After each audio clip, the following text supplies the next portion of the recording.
The Great Spiffo Rat Race, coined Project Zomboid's impossible challenge, and with good reason.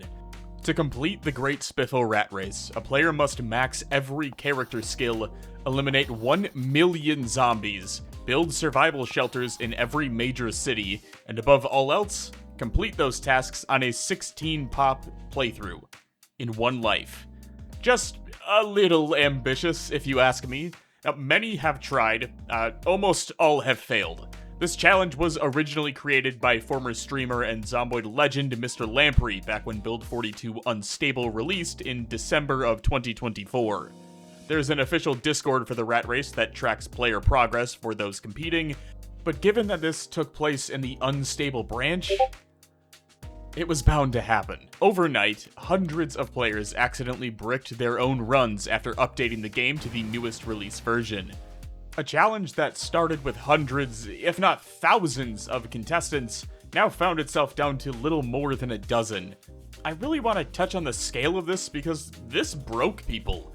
Imagine spending hundreds of hours grinding towards being the world's first, and to have that taken away over a patch update overnight was absolutely devastating to those involved. While some started fresh, most of the player base simply gave up and moved on. I can't take this shit no more, man. As of January 26th, 2026, there are just 31 runs remaining, with 20% of those runs having less than 50 hours logged. Some runs, like Shiva's BR, have over 2,000 hours logged on a single run, and at the time of recording this are the current world record leader. They have only completed 60% of the challenge. I think you know why we're all here. Quick disclaimer, the rules, challenge setup, and build take up the first 3.5 pages of this script. Here are the timestamps for each of those if you don't care and just want to get to the actual attempt.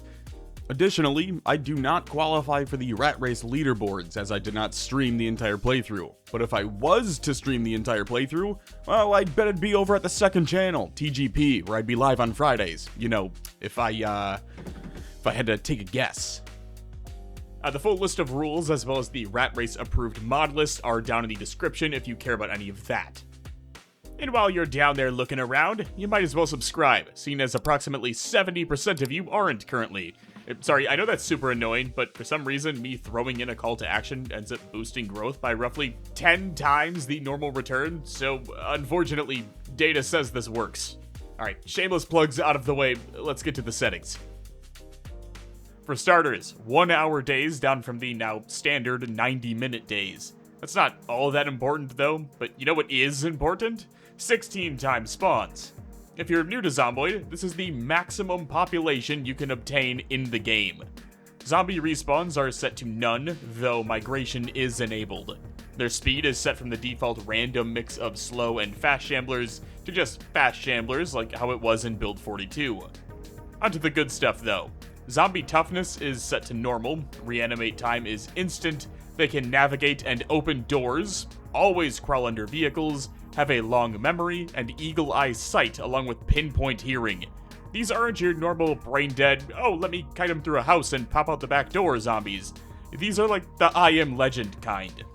Essentially, what this does is mold the zombies into their toughest form, aside from being straight-up sprinters. But it doesn't stop there. The chance of zombies having an attached weapon is down 1 point from 6 to 5. The fall damage multiplier is dropped from 1 to 0.1, so 10% fall damage. Other notables include redistribute hours being set to 1, follow sound is set to 1000, up from the default 100, so they now track you for 10 times the distance. Arguably the most damning, though, is the rally group size. There are no big clusters of zombies grouping up in cities, allowing you to sneak by. Instead, they're all spaced out, covering much more space and making it practically impossible to get around them without attracting them. Heading into the loot settings, everything is set to custom. Now, you may be looking at that and going, what the hell does custom mean? Well, for reference, the default loot pool spawns are set to 0.8, with the rarest loot setting in the game, Insane, being 0.05. Well, in the Great Spiffo Rat Race, loot is set to 0.04. meaning loot spawns are 20 times rarer than default settings, and even more scarce than insanely rare spawn rates. Isn't that just lovely? Now, maybe you're really into sandbox settings and thinking to yourself, alright, but that zombie population loot effect will come in clutch just due to the fact that there's gonna be 16 times the normal zombie spawns. And you'd be wrong, because that's also been cut in half. Over in world settings, water and electricity shutoff is set to instant. House alarms are set to very often. All of the gas pumps have, at most, 0.05 fuel in them, which, again, is 0.01 less than the insanely rare preset. Food also spoils fast, and the refrigeration effectiveness is set to low, meaning you can't just stockpile food in freezers for years and rely on that. It'll be a near constant search for food all the time. For nature settings, temperature is set to very cold, and rain is set to California. Nature's abundance is poor, so foraging is now more tedious, and plant resilience is set to low, making farming more difficult. Vermin, like rats in infested buildings, is doubled though, up to 50 from 25. In meta options, the events are set to never, and most randomized buildings and stories are set to extremely rare. The blood level is set to ultra gore, so if you have anything less than a top-of-the-line PC, you're kinda just shit out of luck. On the bright side, you do get a mini-map with all the locations known on start. Injury severity and muscle strain are both cranked up because everyone loves those settings so much, as well as discomfort and wound infection damage, both receiving massive bumps up from 0.8 to 2 for discomfort, and from 0 up to 10 for infection damage. Clothing degrades fast as well, which means, statistically, like 75% of the participants likely died due to their shoes disintegrating into clouds of dust without them knowing. Heading down to the XP rates, the global multiplier is nerfed down to 0.8 from the default 1, meaning you now earn 20% less XP for completing anything, which to me means Fast Learner is practically a must-have now. Vehicles are also hot garbage. To be honest, I'm not sure why you'd ever even want one with these settings, given that fuel is practically non-existent. The only reason I see myself using them at all will be for completing the prereqs for building a base in each city. And finally, livestock. Animal spawn chances are dropped to extremely rare. Alright, we just spent 5 minutes talking about loot settings? Time to get into the build. I need to preface this with the fact that this entire build is centered around how spawning in goes down. For negatives, I went thin-skinned, fear of blood, conspicuous, hearty appetite, prone to illness, slow healer, clumsy, slow reader, weak stomach, and the ever-controversial Sunday driver. For positives, I went with dexterous, outdoorsy, cat's eyes, wakeful, gymnast, athletic, and strong, along with the firefighter occupation to max out both fitness and strength, while giving me a boost in running and the axe skill. I don't really care all that much about the axe skill, but having both strength and fitness maxed out before even pressing play was a big point of emphasis for me going into the run. Fitness 10 allows me to travel much farther without getting exhausted, which comes in clutch when all the cars suck and there's no gas. And max strength will help combat the muscle strain buff. And finally, the customized character screen. There's actually a lot that can be done here to add some small boosts in survivability and skill grinding. For starters, denim shorts. Shorts are best to balance heat. From there, I threw on reading glasses, which aren't important right now, but given the fact that wearing reading glasses increases reading speed in Build 42, I can knock out skill books a lot quicker, given that I can find some. Outside of that, I went with sneakers for the extra running speed, and last but not least, I added a tank top, Hawaiian shirt, and regular t-shirt. This way, I can shred the tank top and Hawaiian shirt for some rags early on. And so begins the Great Spiffo Rat Race. Upon spawning in, I immediately paused the game and got a bearing of my surroundings. Almost immediately, I realized I messed up. Originally, I was planning to spawn in Muldra, but I'd accidentally selected Rosewood out of habit. It doesn't matter all that much though, considering every zombie in a 1,000 tile radius was gonna lock onto my location regardless. The initial spawn house had absolutely nothing of value for me. I mean, I grabbed a rag, but yeah. So, I did have a spawn plan, but the plan itself is a bit messy. Sort of a make-it-up-as-you-go kind of vibe with an end goal. Like the Jack Sparrow approach to figuring all this out. I have a location I'd like to end up at, but how I get there, well, there really isn't a reason to plan any of that out. There's so many zombies that some of them aren't even rendering in. You can't really outplan that. So instead, I kept to the fences, trying to bob and weave through zombies while battling constant frame rate issues. For reference, this PC is rocking 64 gigs of RAM, a 5070 Ti, and a Ryzen 9 9950X3D 16-core processor, and even that couldn't handle the rosewood spawns on day one. This is gonna be fun. After spawning back in, I came to the conclusion that pushing into Main Street would be futile, so instead, I headed south, looping underneath the residential portions, and then heading east on a dirt road, all while foraging for anything I could get my hands on. Thankfully, the zombies are mostly urban-based, so once I was out of the city, it was pretty smooth sailing, at least for the walking portion. That being said, there's still around a dozen or so zombies following my trail, and walking in a straight line for hours wasn't doing me any favors. The goal today isn't to fight, it's to run, or rather, walk. My target is the cabin in the woods to the west of the McCoy logging warehouses in Muldra. It's far enough removed from any major city that no zombies should be able to track me back there. And while there isn't a plethora of food, it does have a well, meaning I can check off water and shelter in the short term. It also has an antique oven, so I can stay warm in the winter months and cook my food without relying on a campfire in the rain.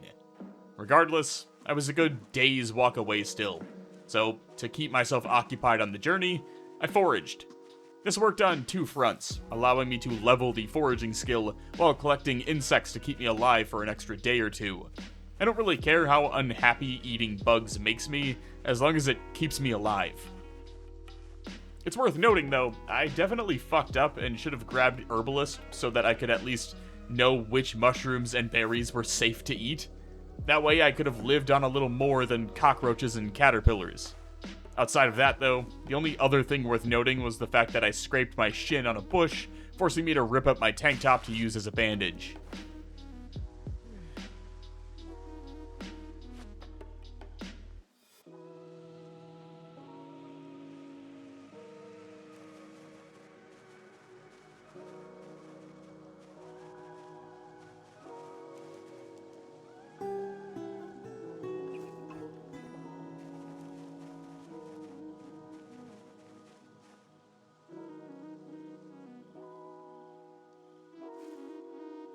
After a few more hours of walking, I reached a highway, only to be greeted with a wandering horde of zombies. Normally not a problem, unless you've got a scraped shin and can't walk at normal speeds, in which case, fuck. Originally, I tried to loop southeast and outflank the horde, but then I saw this in the distance. A bagel stand with one of those slots holding at least one piece of food. Now determined to loot it, I pulled the zombies west before trying to jump the fence, forgetting I'd grabbed Clumsy. After narrowly escaping with my life, I pushed into the food stall, found a pack of hot dog buns, which would have kept me fed for at least a day, only to realize once I walked in that there was only one way in or out. While trying to leave, I was scratched by another zombie, landing me my fourth injury, but thankfully it wasn't lethal. At this point, a pack of hot dogs wasn't worth dying for, so I booked it north, heading for another stretch of forest to hopefully lose the zombies in.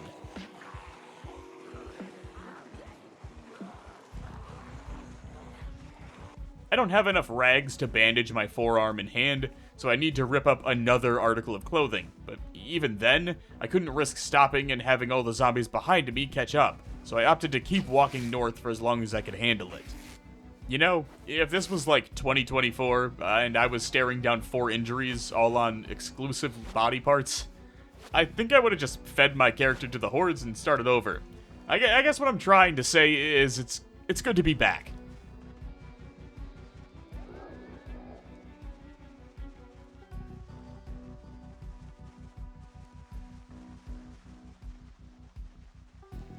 Well, probably should have seen that coming. Okay, so I obviously can't stay here, but I can group up some of the zombies, move them to the side, and chug some of the well water.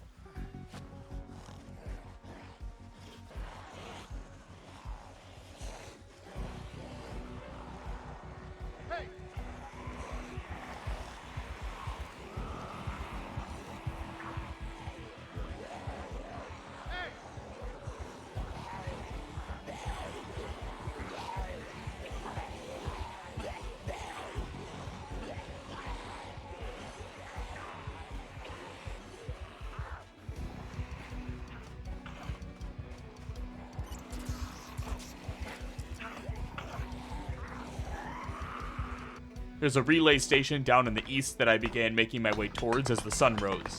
I'm not counting on it being livable, but in a perfect world, it's got something I can use.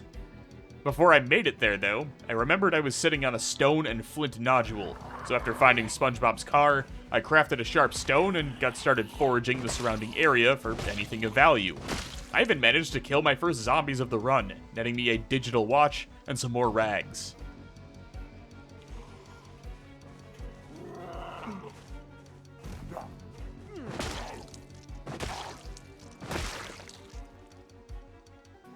I was hoping to find a plank or, I don't know, anything other than a zombie and splinters at the McCoy logging crates, but sadly, not the case this time.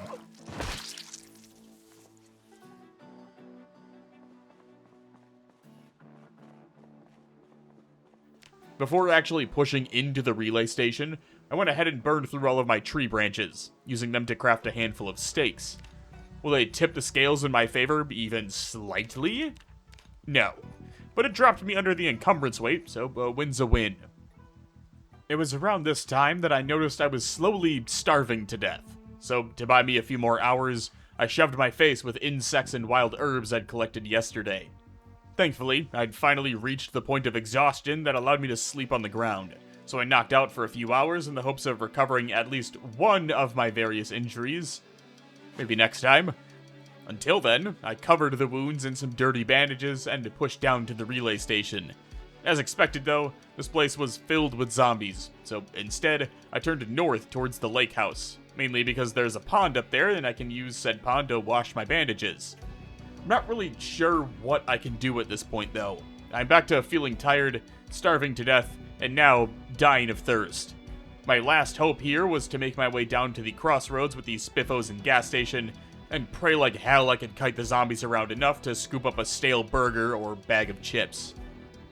Not a good sign. By the time I even managed to reach the crossroads, I was down to terminal health. It was now or never, so I dove into the hordes in an attempt to at least reach the Spiffos restaurant.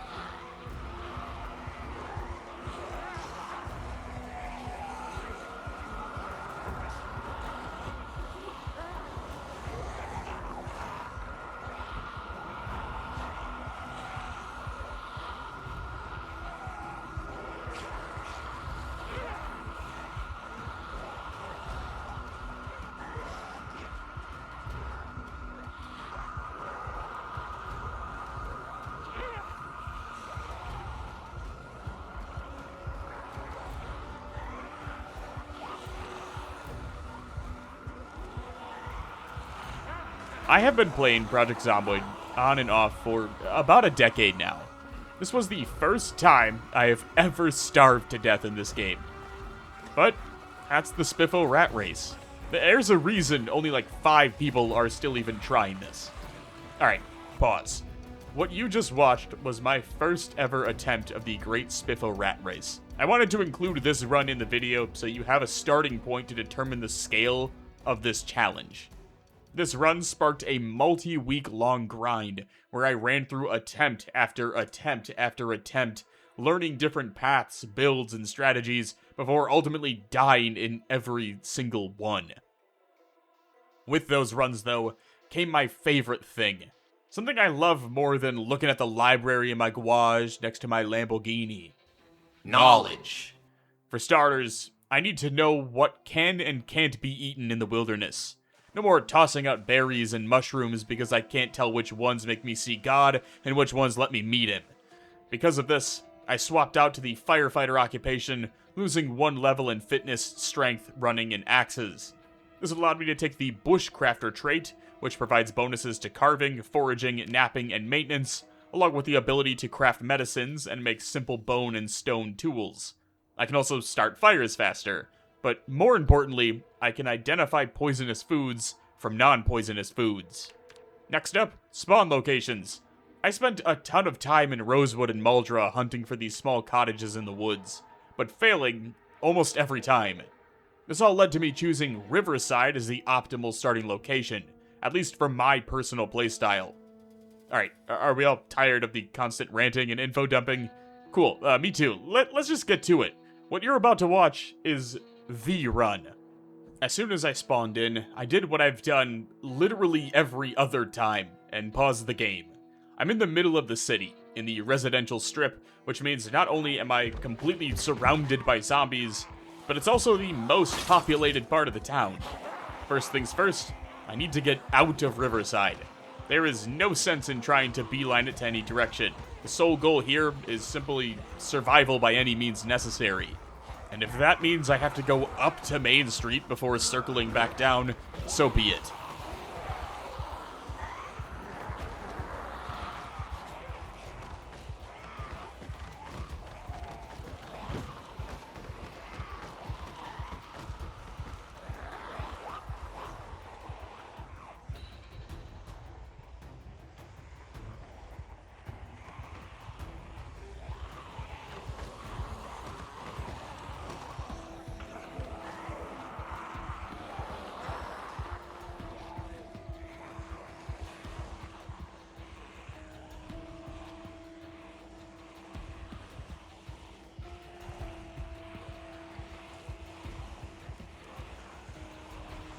As soon as I reached the grass in the south, I flipped on foraging mode and got started collecting anything I came across. Plants, sticks, rocks, maybe even a couple stones, the basics. This is where I'm gonna be basing up, at least at the start here. Worst case, I'll move down the river a bit, but this'll do for now. So far, I'd managed to collect a plethora of food items, certainly more than enough to keep me fed for a day or two, which is all I can really ask for. There isn't a bed here or anything that'll allow me to sleep through the night without having a case of extreme exhaustion, but I do have a couple hours of daylight left still, so I set off to get some more foraging in.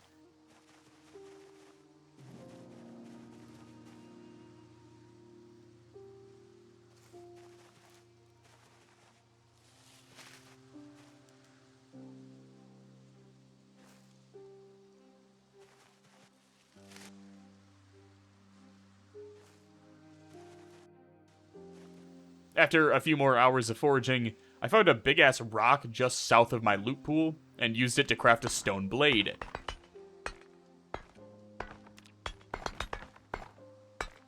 From there, I used 3 stones to place a campfire near the river, before returning to the big rock and using all of my branches to carve out over 20 handles. Some of you already see where I'm going with this, but don't spoil it, I want to nerd out for a second. Now, with the current setup, I am earning 8 XP per successful set of handles, or 2 XP per individual handle. Put a pin in that for now, because to do anything with those handles, I'll need to assemble a crude knife, which requires maintenance level 1 to make.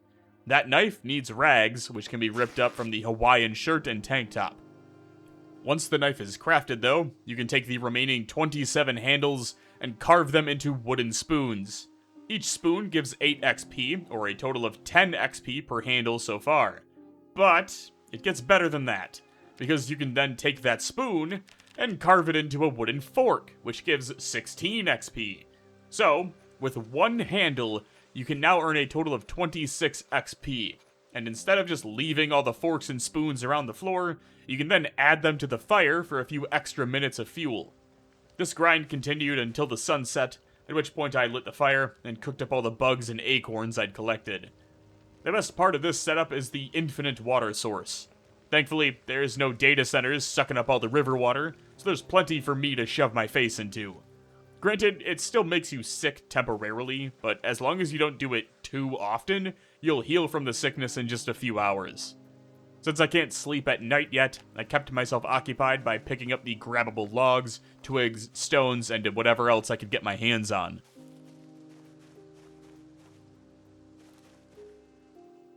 Once the sun rose the next morning, it was back to carving until the fog cleared, followed by more foraging in search of anything and everything.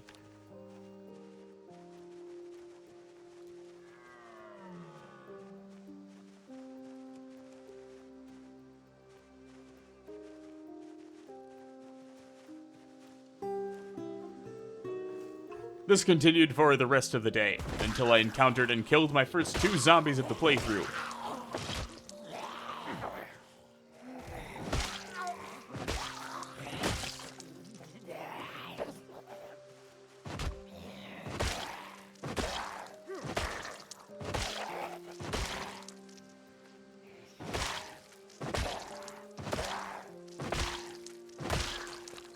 Once back at camp, I cooked up all the food, shoved it down my gullet, and finally knocked out on the ground for the night. The next morning, I realized that, while I can definitely survive out here for a few weeks, it still gets pretty damn cold at night, and if I don't want to catch a cold, I'll need warmer clothing, at least until I can move into a house or build some sort of base structure.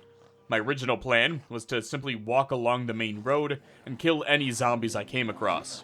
Obviously, this is much easier said than done though, and I quickly found myself abandoning that option, and instead foraging for some more food to get me through another day.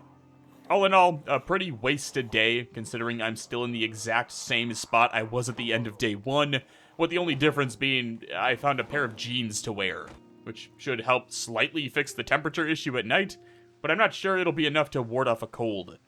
My solution to at least improve my quality of sleep was to build a lean-to.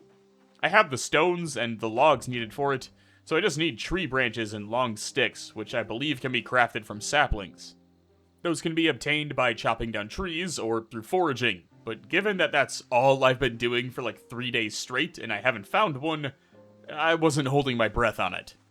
Day 4 was much the same as the previous days. I spent the first half of the day carving through most of my branches in an attempt to get to a point where I could start crafting my own weapons before spending the second half of the day foraging for more food and supplies again.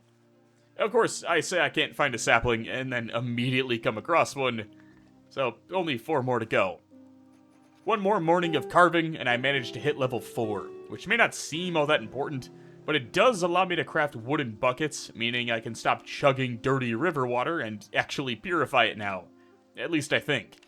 It also means if I can find a cow, I can milk it and survive solely off of that because science. This is essentially what my life was though, for the next several days. I'd spend the mornings carving up handles, spoons, and forks, and the afternoons searching for bugs, berries, and mushrooms. Anything to keep me alive. This isn't sustainable by any means. I'm already down to 78 weight, meaning I'll get the underweight trait in just a few days, making combat even more difficult. But realistically, I have a good 2 weeks or so until I drop into the 50s and start actually dying from malnourishment. My hopes are that within a week or so, I'll be up to carving 7 and can start crafting short bats, which I can then use to start working my way up into Riverside to loot some actual food. My plan for long-term sustainability is going to be finding a cow that I can milk. From what I remember doing on that last 16-time pop run through, I was able to survive almost solely off of cow's milk. Not even butter, just liquid calories and a dream. One thing I did notice here, though, is that I can craft crude axes. They aren't all that great, but they're far from a waste of material, since I can use them to chop down some of the full-grown trees, netting me logs, branches, and most importantly, saplings. In total, it would take 2 days and about 6 axes to cut down enough trees to gather the required saplings needed to finally make a lean-to. And with that lean-to, for the first time this playthrough, I managed to get a good night's rest. Until I woke up the next morning and heard this. Fuck. The only thing I could think to do in this circumstance was to head even deeper into the woods and just hope and pray that there weren't any zombies within range to pick up on the audio cue. That kinda worked, in the sense that, like, a few zombies came over from the camp in the west, but I was able to lose them by pushing back up north.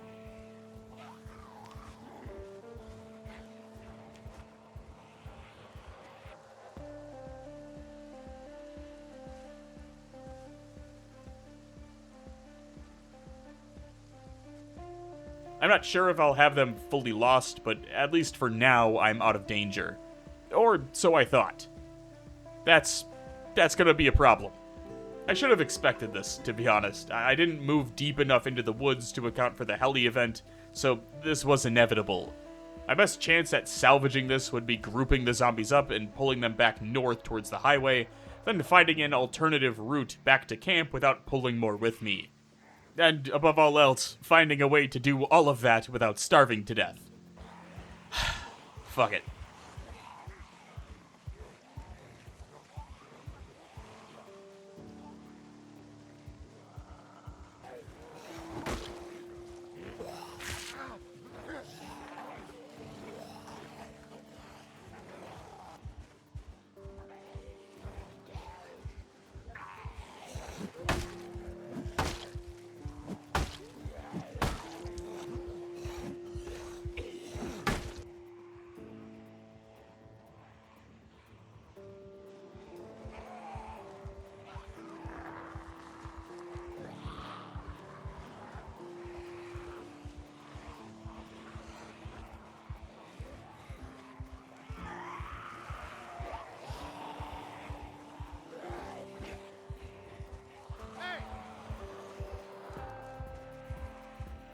everything was going according to plan here, until I tried shoving a zombie, accidentally phased through it because I forgot trees have the power to disrupt physics, and received a laceration on my chest.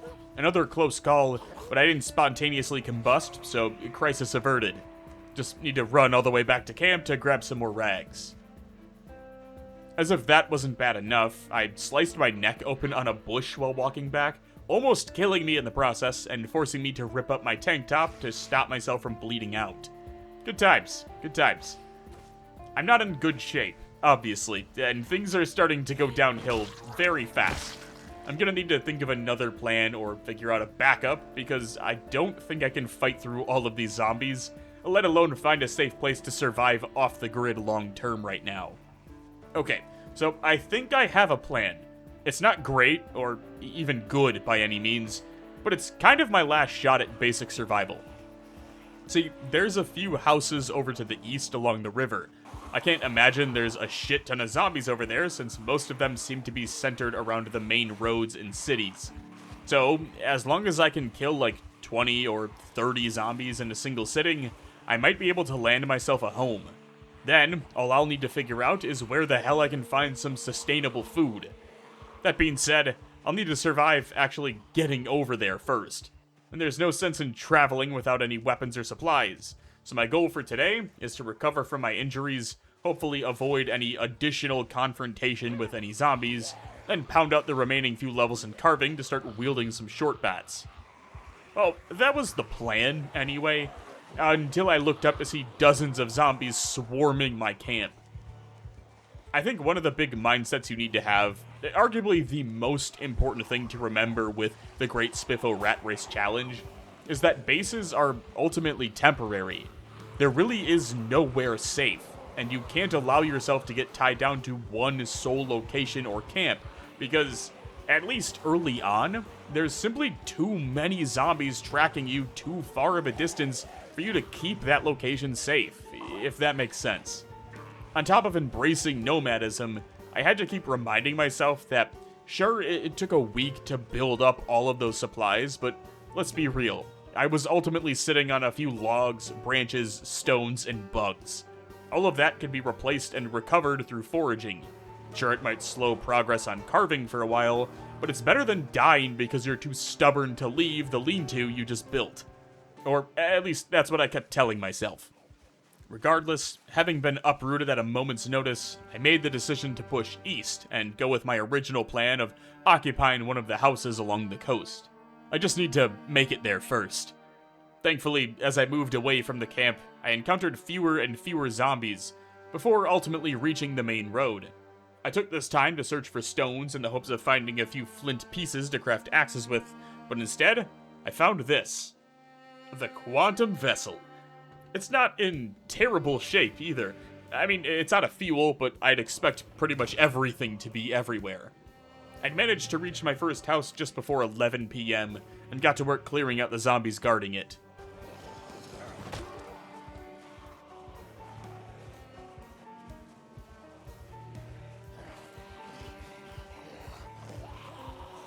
There aren't nearly as many as the main city, and I had a fence to trip them up over. But factors such as my shoe quality and durability still needed to be taken into account if I wanted to survive this. The last thing I need right now is to shred both of my feet because my shoes dissolved into dust without warning. Because of this, I focused on taking out the zombies by using some of the tree branches I'd managed to forage along the way. This worked for about 5 swings, until muscle strain set in and I found myself only dealing about 10% of the original damage. At which point I ran over to one of the corpses and swapped out my shoes for some higher condition ones, allowing me to bait the remaining zombies over the fence and stomp them out. I was in too much pain to sleep though, so instead, I turned a curtain into a sling bag, swapped out my bandages for fresh rags, and collected up all of these zombie shoes to start a stockpile of. From there, I pushed up to the next house and got started clearing that out as well. All of the zombies here were inside, which made life for me a bit easier, considering they all just nosedived through the window, allowing me to stack them up and stomp them to death before looting their remains for more clothing and shoes that I could bring back with me. There's no sense in trying to loot the house until the sun rises though. I don't want to risk a run ender because I can't see 2 feet in front of me when I could just wait a few hours and come back.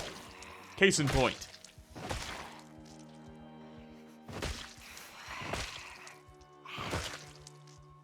The house itself was a mini jackpot. I looted a few bottles of wine off the floor, an empty beer bottle that'll serve as a makeshift water bottle for the time being, and some chips to bolster my calories when I make a push to actually start gaining weight again. In the shed out back, I found my first skill book, Electrical Volume 2. That'll come in handy later on, but for now, it'll serve as the start to what'll eventually become a collection worth talking about. With both of the houses on this street looted, I decided to take a risk and continue east, heading over to the house just off the river. While looting the storage shed area though, I found my first generator, which was a massive win for me. I probably won't be using it on the base since it's gonna suck up fuel, but it is a requirement for building a safe house in each city, so to check that off the list already was a nice feeling.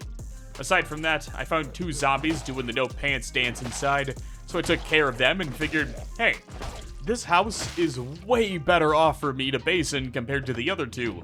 So I ran all the way back to the first house, grabbed my pile of junk, and dragged it back down over to my new home. There really wasn't much point in exploring anymore today, given that I was beyond exhausted, but I also didn't want to waste an entire day by sleeping through it, so I opted to forage along the main road in search of more flint stones, as well as the nearby grasslands for more mushrooms and berries. That afternoon, I washed myself and all my clothes in the river, cleaning all the blood off of me and preventing a panic attack due to the fear of blood trait. Remember how a few seconds ago, I was like, it's fine, all of those supplies back at the lean-to are replaceable. This is what I meant. Not only do I already have a fire pit, rags, branches, and logs, but I also have a few crude axes to use on more trees to grab more saplings with, which can then be turned into spears. After sleeping in a bed for the first time in 2 weeks, I kicked off the day by leveling up both sprinting and cooking by throwing some acorns and mushrooms in the fire. Now, it's back to carving. To start, a solid 4 hours of foraging tree branches and sticks. Then, spending the rest of the day turning all of the tree branches into handles, then turning those handles into spoons. Obviously, this continued for the rest of the day, with me hitting carving level 5 to end it. This is incredibly important because it means I can finally carve bone hooks. And if I can get a few of those, I can craft a fishing pole, then combine the two, and voila, we have fishing. It'll come in time though. For now, it's back to carving spoons, and then turning those spoons into forks.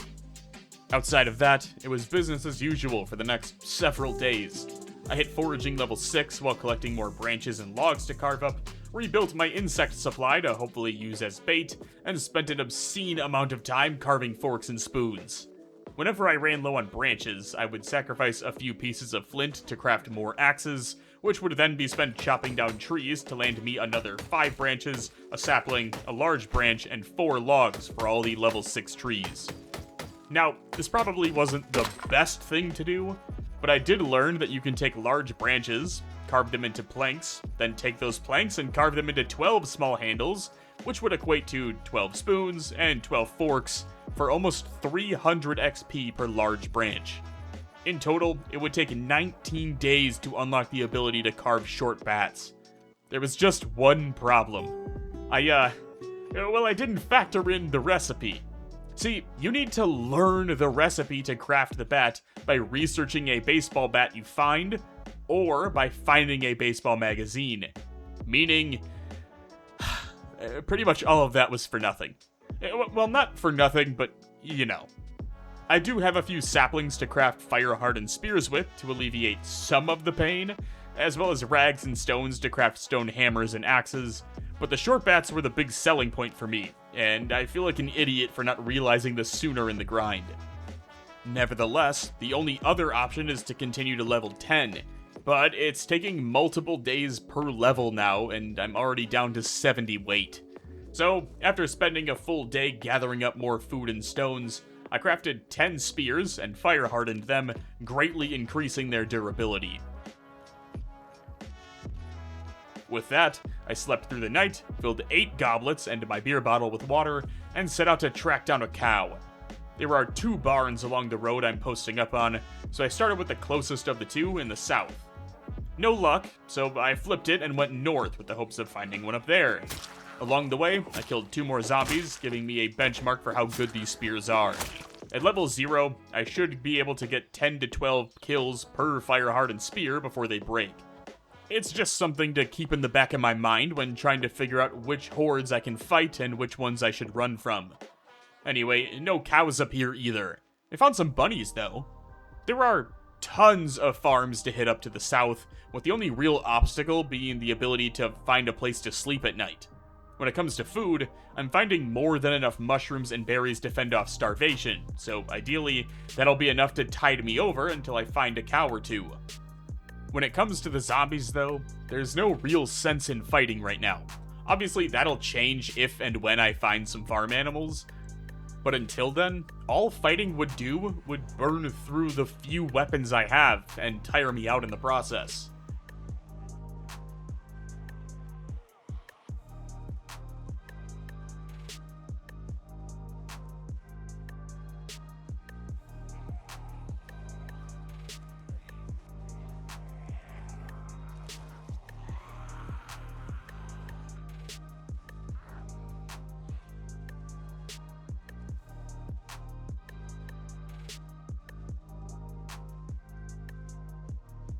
By the end of the day, I'd made it to one of the farm areas outside of Riverside, only to find it entirely abandoned.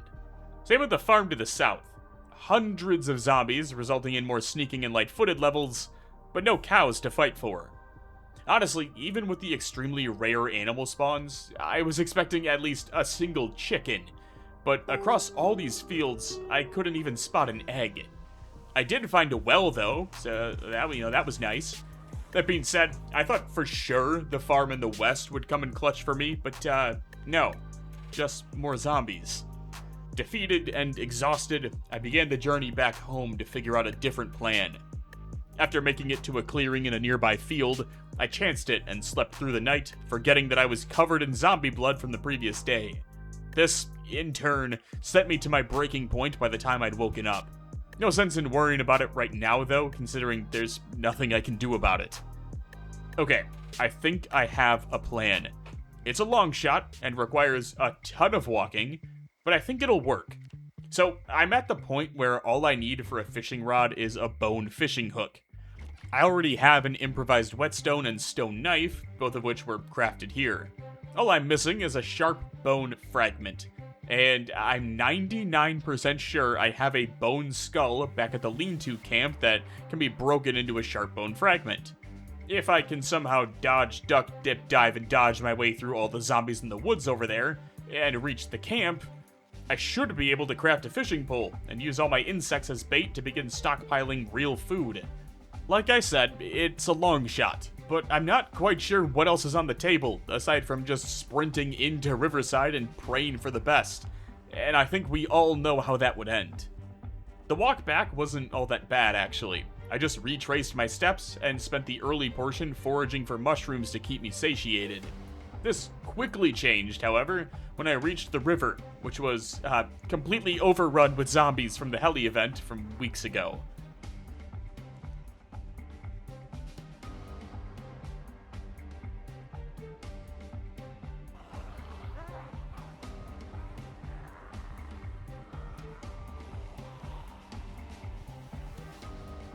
Regardless, jackpot. With both skulls secured, I followed the river south instead of attempting to run back through the massive horde pulling up behind me. Then, once I figured I'd lost them, I moved west in an attempt to loop around the massive horde. But what I failed to realize was just how overwhelmingly large the zombie horde was. When I tell you my cheeks were clenched the entire time, whew.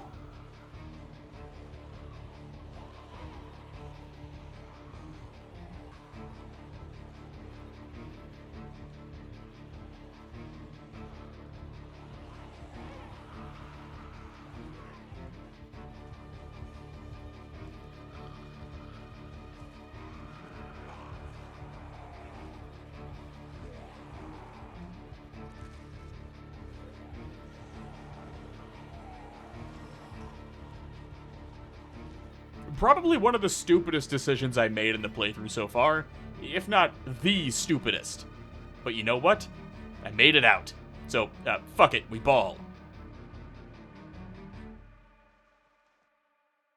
Once back at base, I went ahead and smashed both skulls with a rock, and then used the improvised whetstone to sharpen 3 of the bone pieces so that I could turn them into bone hooks. Then, the following morning after the sun rose, I crafted a fishing rod, allowing me to hopefully start gaining some weight because, it's not looking too good at the moment. The only downside I can see is that fish size is directly tied to your level in build 42.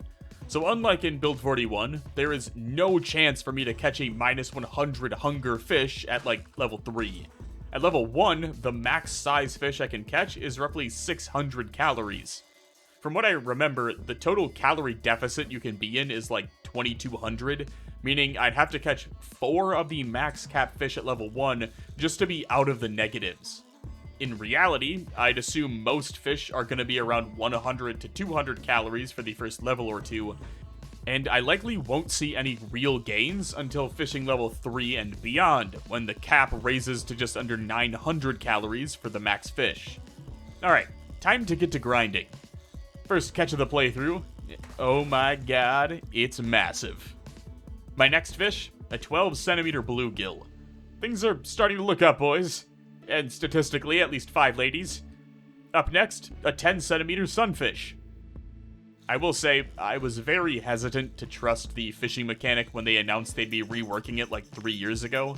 But so far, and I know this is still the unstable branch, but so far, I've been really enjoying it. There's just something so satisfying about fishing in survival games, and I'm really liking the direction the devs have gone with it in Build 42.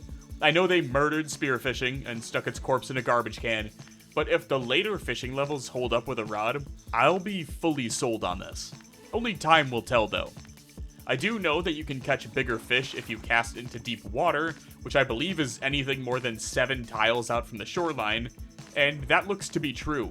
The first deep cast I pulled was a 15 centimeter personal record for the day. Here is the total haul for my first day of fishing. If I keep up this pace, I should be able to hit level 1 tomorrow, which will only help me catch bigger fish and speed up the process. So, aside from dying from malnourishment in like 15 days, why is this so important from, say, a combat point of view? Well, allow me to explain. You know how when you drop below 75 weight, you get the underweight trait? Well, that trait provides a 20% damage debuff for all combat skills. Meaning, for simply being below 75 weight, you now deal 20% less damage. So, if I want to make any progress in combat skills, I'm gonna need as much help as I can get. Especially when you factor in the higher muscle strain gain. The real target is going to be trying to get level 3 in as many combat skills as possible, as quickly as possible, and dealing 20% less damage means less XP, which only prolongs the grind. Anyway, there's another change I'd like to talk about. In Build 41, despite being full, you could effectively ignore that if your calories were low enough. This would allow you to do some hilarious shit, like eating 50 cabbages in a single sitting. But that's not the case in Build 42. Once you're full to bursting, you can't eat anymore, even if you're still losing weight. So while waiting for that to subside, in between shoving my pie hole with the taste of Gwyneth Paltrow's candle, I would forage for more insects to use as live bait. My sole focus right now is on regaining weight, and then hopefully stockpiling a few days worth of food before I risk setting back out into the world again. By the time I'd run out of bait for the day, I'd cleared fishing level 1 and added another set of fish to shove down my throat. Sadly, even with eating like 20 plus fish in 2 days, I'm still losing weight. So for the next several days, I'd spend my mornings fishing and my evenings foraging for more insects to use as bait. Not a bad plan by any means, and it even led to me checking off foraging level 7. Then, every night before bed, I'd shove my face until I was full to bursting with the hopes of cutting into the calorie deficit. Okay, I had to open up debug to check, and it is working. It's moving slow as shit, but I'm up from minus 2200 calories to minus 1500, so results are happening, they're just taking a bit longer than anticipated. If I did the math right, that would put me at around plus 200 calories per day, and that should only continue to climb as my fishing level increases and I catch larger and larger fish. And by the looks of it, that's already starting to happen. It is wild to see the jump even from level 0 to level 1. At level 0, I think my largest fish was like a 15 centimeter pull, and now I'm catching 24 centimeter white bass and 20 centimeter yellow perch like it's nothing. There's also something I'd like to point out here as well. I've been catching tons of broken fish traps, but much like short bats, I don't have the recipe unlocked yet to repair them. It looks like I need to be fishing level 6 in order to make new nets, which I think I can do by disassembling the broken ones, unless I'm able to find a magazine for it instead. August 6th was a big day for me. For starters, I did something that I haven't been able to accomplish since day 1 of the playthrough. After more than 28 days, I finally got my weight under control. That's a sentence you only hear in like 600-pound life interventions, and probably the first time it's ever been used on an anorexic survivor, but it's true. My weight had finally stabilized at 65, which means I'm only a day or two away from hitting up arrows and less than a couple weeks away from getting back above the underweight threshold. And to help with that, how about knocking out fishing level 2, bringing my max catch size up to around 755 calories. This was actually a massive milestone for me, bringing my chance to catch medium fish in deep water up to 24%, meaning I should be catching a bass at a more common rate, which is great for hunger and even better for the calorie grind. This is what every dude with a $1,500 a month truck payment posts on their Tinder profile thinking it'll impress people. And you know what? It impressed me, because look at that fucking PR. You know it's gonna be a good catch when you gotta fight for it. Case in point. By August 8th, I was in the green for the first time in the entire playthrough, finally gaining weight on the road to recovery. On August 9th, officially 1 month into the grind, I hit fishing level 3, allowing me to catch fish up to just under 900 calories. Alright, I was a bit off in terms of how quickly I would recover. In my mind, I thought it'd be like a week tops before I was back in action, but in reality, progress was much slower. By the 14th, I'd reached a weight of 70, still sitting at 1 up arrow when I'd hoped to be at 2 up arrows days ago. On the bright side, the foraging grind was beginning to yield some serious results. Aside from all the saplings and branches and all that, I was also finding pig and other animal skulls that could be smashed and used for various tools like knives, more hooks, and weapon attachments for bonus damage. Okay, so I looked it up. Turns out, calorie intake is vastly different than in Build 41. In Build 41, you could just eat hundreds of the same item and you'd hit the double up arrow eventually, regardless of what your proteins, carbs, and fats were, hence the famous cabbage diet. But in Build 42, you actually can't gain 2 up arrows unless 2 of the 3 macros are in a surplus, or above 0. So, while I've been shoving my face with protein for like 2 weeks straight, and that's been working, it's done nothing for the carbs or fats though. So, it'll continue to uptick slowly at 1 arrow, unless I can fully commit to mushrooms and berries as well. From what I found on pzfans.com, they broke it down by saying you need to eat over 1,200 calories of carbs or lipids in a day to enter the higher weight gain bracket, on top of being in a caloric surplus. This gives a 2 times modifier for weight gain in Build 42. But at 1,700 calories in either of those options, that modifier jumps up to 3 times, providing the fastest weight gain. So, my plan right now was to spend an entire day fishing, and then stockpile like 2 days worth of fish to keep my protein maxed out. From there, I could fully commit to foraging for mushrooms, berries, and vegetables. This helped to bring me up to foraging level 8, but what I was really searching for was a bowl, or even a griddle or pan. Just something that I could make meals out of instead of having to eat each ingredient individually.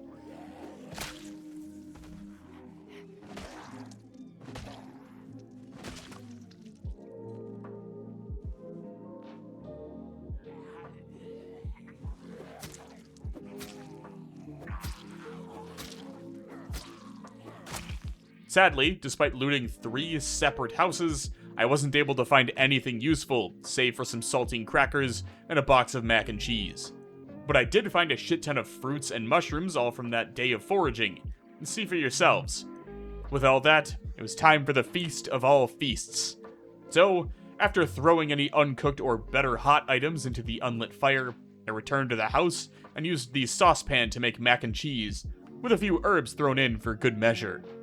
Once that was placed in the fire, I lit it and watched everything cook, but not before eating the largest fish I had on me to put me back in the green. Once everything was cooked, it was time to get to work. Originally, I tried to plan it where I'd eat all the fatty foods first, then move on to the carbs. But since I didn't have any accurate way to break down macros for these foods, I ultimately ended up shoving my face with whatever was available. Even after eating literally everything I had available to me, it still wasn't enough. I was actually so shocked by that I had to go back into debug mode to verify that what I'd read was actually true and not just an Alex Jones-esque conspiracy theory designed solely to distract me. Turns out, even after shoving my face for 7 hours straight, the ultimate mukbang of the apocalypse, I was still in the red in both lipids and carbs by around 300 grams each. Once I saw that, I figured at least half of that is due to the mac and cheese I made, and it probably wasn't worth it to continue trying to speed up the process. So instead, I started prepping for what I could do once I reached weight 75. I have around 15 spears, 9 of which are fire hardened currently. So ideally, I could use those to at least push up to the gated community in Riverside, and then go garage by garage in search of tools that I need, like a hacksaw, some nails, really anything of value, and I think the garages are the best place for that. I could target the warehouses to the southwest, but I don't see a way I can make it over there without pushing through the horde that almost killed me on the main road. So as of now, that's out of the equation. On the morning of August 18th, I fire-hardened my new spears, grabbed a stack of them, and set out to scout Riverside. Step 1 is to reach a farmhouse just outside of town. It's significantly closer to the city, which will help with raids into the gated community. The issues lie in both reaching Riverside and securing a base to extract back to in between fights that I can recover at without having to run all the way back to my current house. I managed to reach the farm by around noon on the 18th, and immediately got to work clearing out the stragglers.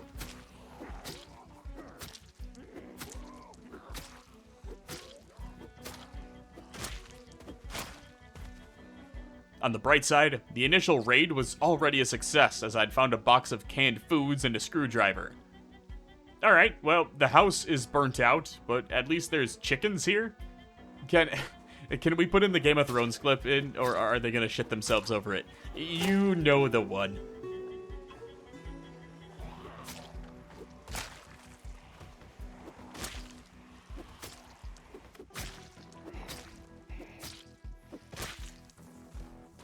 I will say, I really hate Muscle Strain in Build 42, just outright.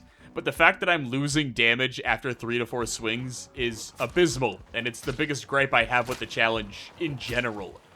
Remember when, at the beginning of the video, I mentioned how zombies have the listening and tracking distance of 1,000 tiles? This is what that looks like. All those zombies from Riverside heard us fighting all the way out here, and came wandering over to see what was causing all the commotion. There is no isolated location to fight a horde at. No way to systematically work through a location. They'll hear you in any melee engagement up to 1,000 tiles away, and they will track you down.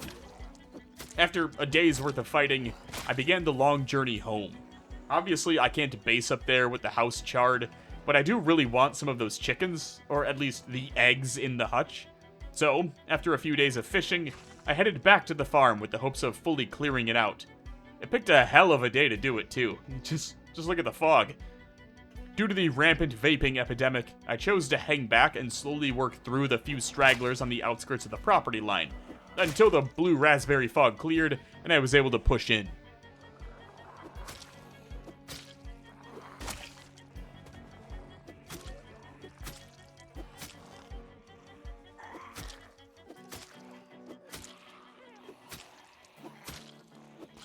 The fighting officially kicked off with me hitting spear level 1. my first combat level of the playthrough.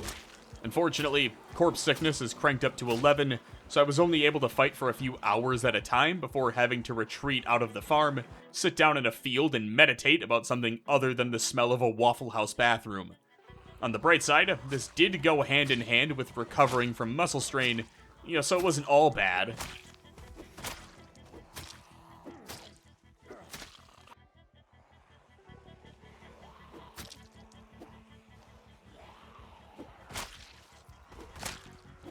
By the end of the day, I thought I was making decent progress. I'd killed dozens of zombies, looted a shotgun, life was good. And then I looked back at the chicken coop. Shit.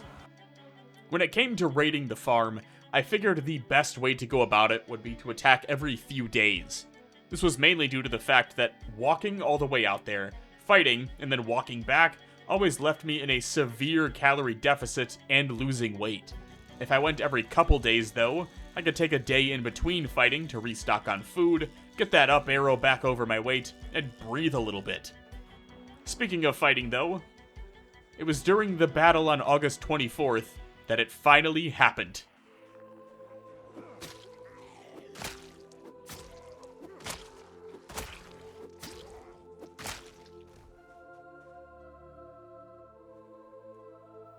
It's good to be back. Outside of donning a cowboy hat for the first time in like a full year, I also hit fishing level 4 while recovering, so that was pretty cool. On the 26th, after slicing through another 50 zombies or so, I hit spear level 2. But more importantly, I finally cleared the chicken coop. Just kidding, more zombies came flooding over from Riverside and completely reclaimed it, undoing over a week of progress in less than 10 in-game minutes.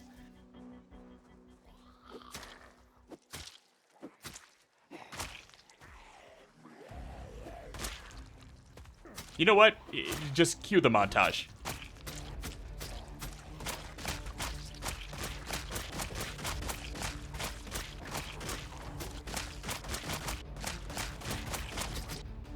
Alright, hold on, because during all of this fighting, I noticed something. The zombies broke the fucking fence, meaning the chickens are running around like chickens with their heads cut off. The entire month-long battle to liberate the farm has been undone by a few zombies falling over a fence like some fat middle-aged dad diving for a foul ball at a Cubs game. Thankfully, there's roughly a dozen eggs in the hatch still, so as long as I can keep a few chickens alive, I think I can recover from this and rebuild the fence. If nothing else, I can put like a fridge or something in front of it to fill the gap. Naturally, the crazed-out chickens kited the zombies away from the pen, making it all the more difficult to keep the fighting contained just to the farm.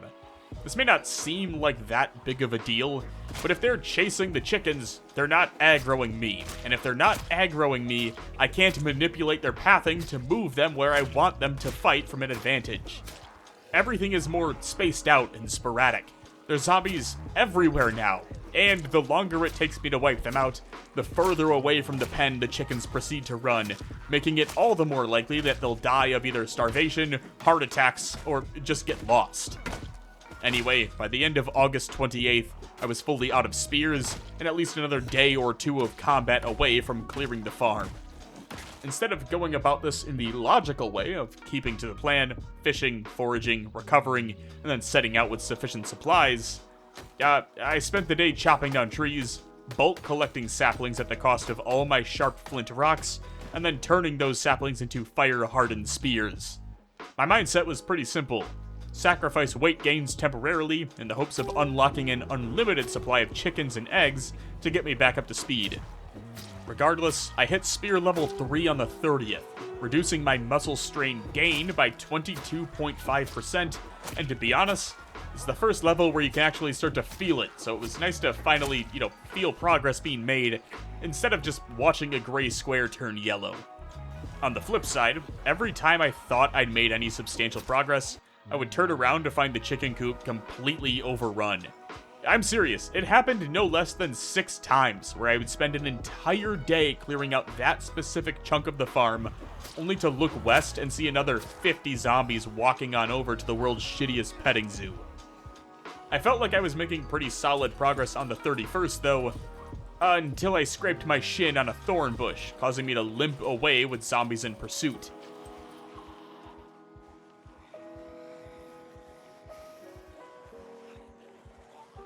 Thankfully, there was an old farm fence to the east, so I was able to kite a zombie over it, kill it for its shirt, then bait the remaining shamblers back through it, and use that time to bandage my shin, giving me a little more mobility when trying to escape.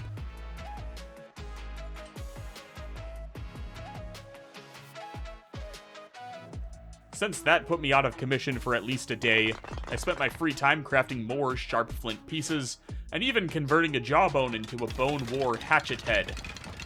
I'll need leather strips though if I want to make an actual hatchet out of it, which I believe I can still get from shredding leather jackets, which is great and would save me a ton of time since the only other way I can think would be building a tannery and butchering pigs.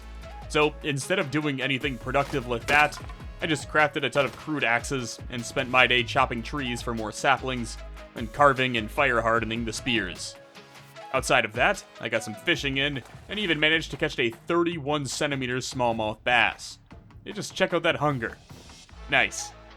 Honestly, this might have been my best fishing day so far. Just check out some of these numbers. And that was pre-cooked. Here's what they looked like after I got them all out of the fire. With that short stint out of the way, it was back to the farm, hopefully with the final few days, because this is really starting to get stale.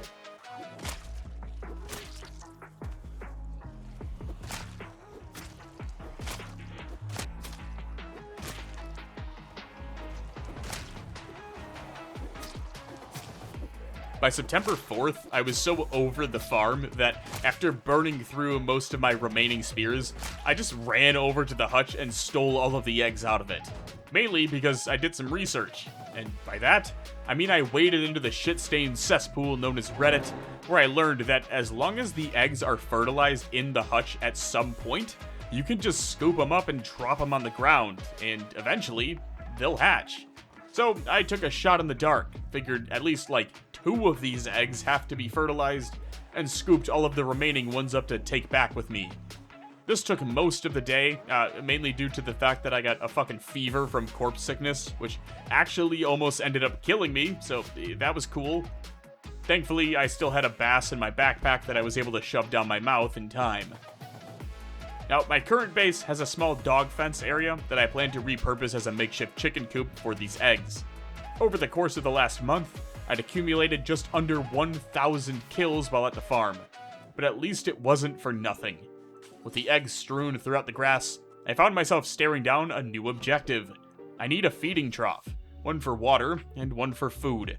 I don't believe you need a hutch for them, though that'll mean sacrificing some animal husbandry XP. One bridge at a time, I guess, though. Instead of running around hoping to luck into a trough, or heading back to the farmhouse again in an effort to steal the one there, I opted to revisit the barn in the southwest, where 4 troughs could be found. I don't think I'd have much luck trying to carry the metal one, but the smaller wooden ones around the barn, I should be able to scoop those up no problem. Case in point, it took about half a morning for me to make a trip out to the barn, collect 2 troughs, then run back to base, realize I forgot half of one, run back to the barn to grab it, place the second trough, and then assign one for water and the other for food that I collected by hand. Now all that's left to do is sit and wait to see how many, if any, chickens hatch. With all that taken care of before noon, I was able to spend the rest of the day fishing, effectively restocking my entire food supply. In a perfect world, I can hit up a few houses soon and hopefully find either a pan or skillet to start making meals with. Ideally, my plan is to use fish as the primary calorie source, while relying on hard-boiled eggs to bring in the fats needed to really start boosting my hunger. And basically just living every carnivore dieter's dream, just without the diarrhea. Over the course of the next few days, I worked to continue restocking on fish, and even used all of the tin cans I'd fished up to purify something like 20 liters of water, which was transferred into the plastic bottles I'd also fished up. Outside of that, I chopped down more trees for more spears that I planned on using for a recon mission in the future. Another thing I've noticed, all of my moodles are now taken care of. I mean, aside from the crippling depression, but for the most part, we're good.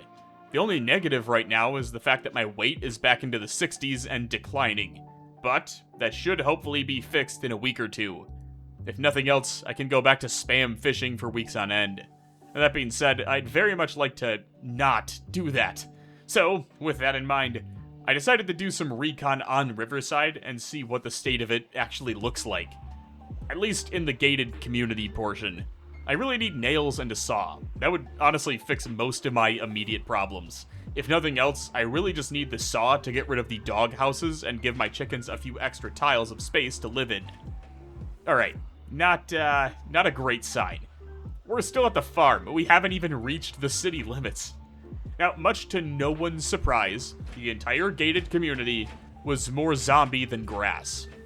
Thousands of walking corpses littered the streets, and thousands more hid inside the houses and mashed against the fences. I wish I was kidding, but there were quite literally so many zombies that they managed to uproot the metal fencing forming the gated community. It was absolute madness, and I ultimately made the decision to retreat back to safer lands instead of risking the entire run for a damn hacksaw. On the bright side, I did manage to level up my sneak skill again, so, yay for that, I guess. On everyone's favorite day to fly, I took a gamble. Instead of Riverside, I headed south. See, there's a cabin between me and Phallus Lake, and in that cabin was an antique oven. This is important because if you remember all the way back to the intro, I mentioned how the temperature is set to cold by default. This makes it so that instead of 80s and 90s in August, it's like mid-50s on a good day. That means the winter months are about to be beyond brutal to get through. And if I'm gonna have any hopes of surviving that, an antique oven with enough logs is gonna be a must-have. But before I can even retrieve the antique oven, I'll need to clear a path to it. Meaning taking out all of the idling stragglers that had been accumulating from my last trip south. While fighting my way south, I actually happened across a set of abandoned houses near the barn I took the troughs from. And lo and behold, another generator. With the second generator secured back home, it was back to the road to continue clearing out the zombies in the area.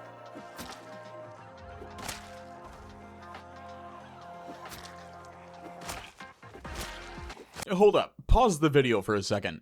Howdy, a little behind the scenes action for you real quick. Typically, videos of this size are produced in segments. I spend about 30 to 50 hours recording one batch, and then that's edited into a part 1. Then, I take a few weeks off, work on some other videos so I can keep up with the weekly outputs, build a backlog, all that fun stuff. Once I have a few weeks worth of videos queued up, I come back and record a second batch, which turns into part 2, and so on.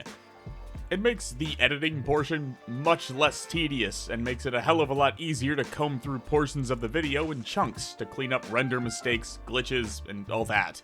This continues, essentially, until the entire video is completed, at which point it's spliced together and then I drop it like you're seeing now.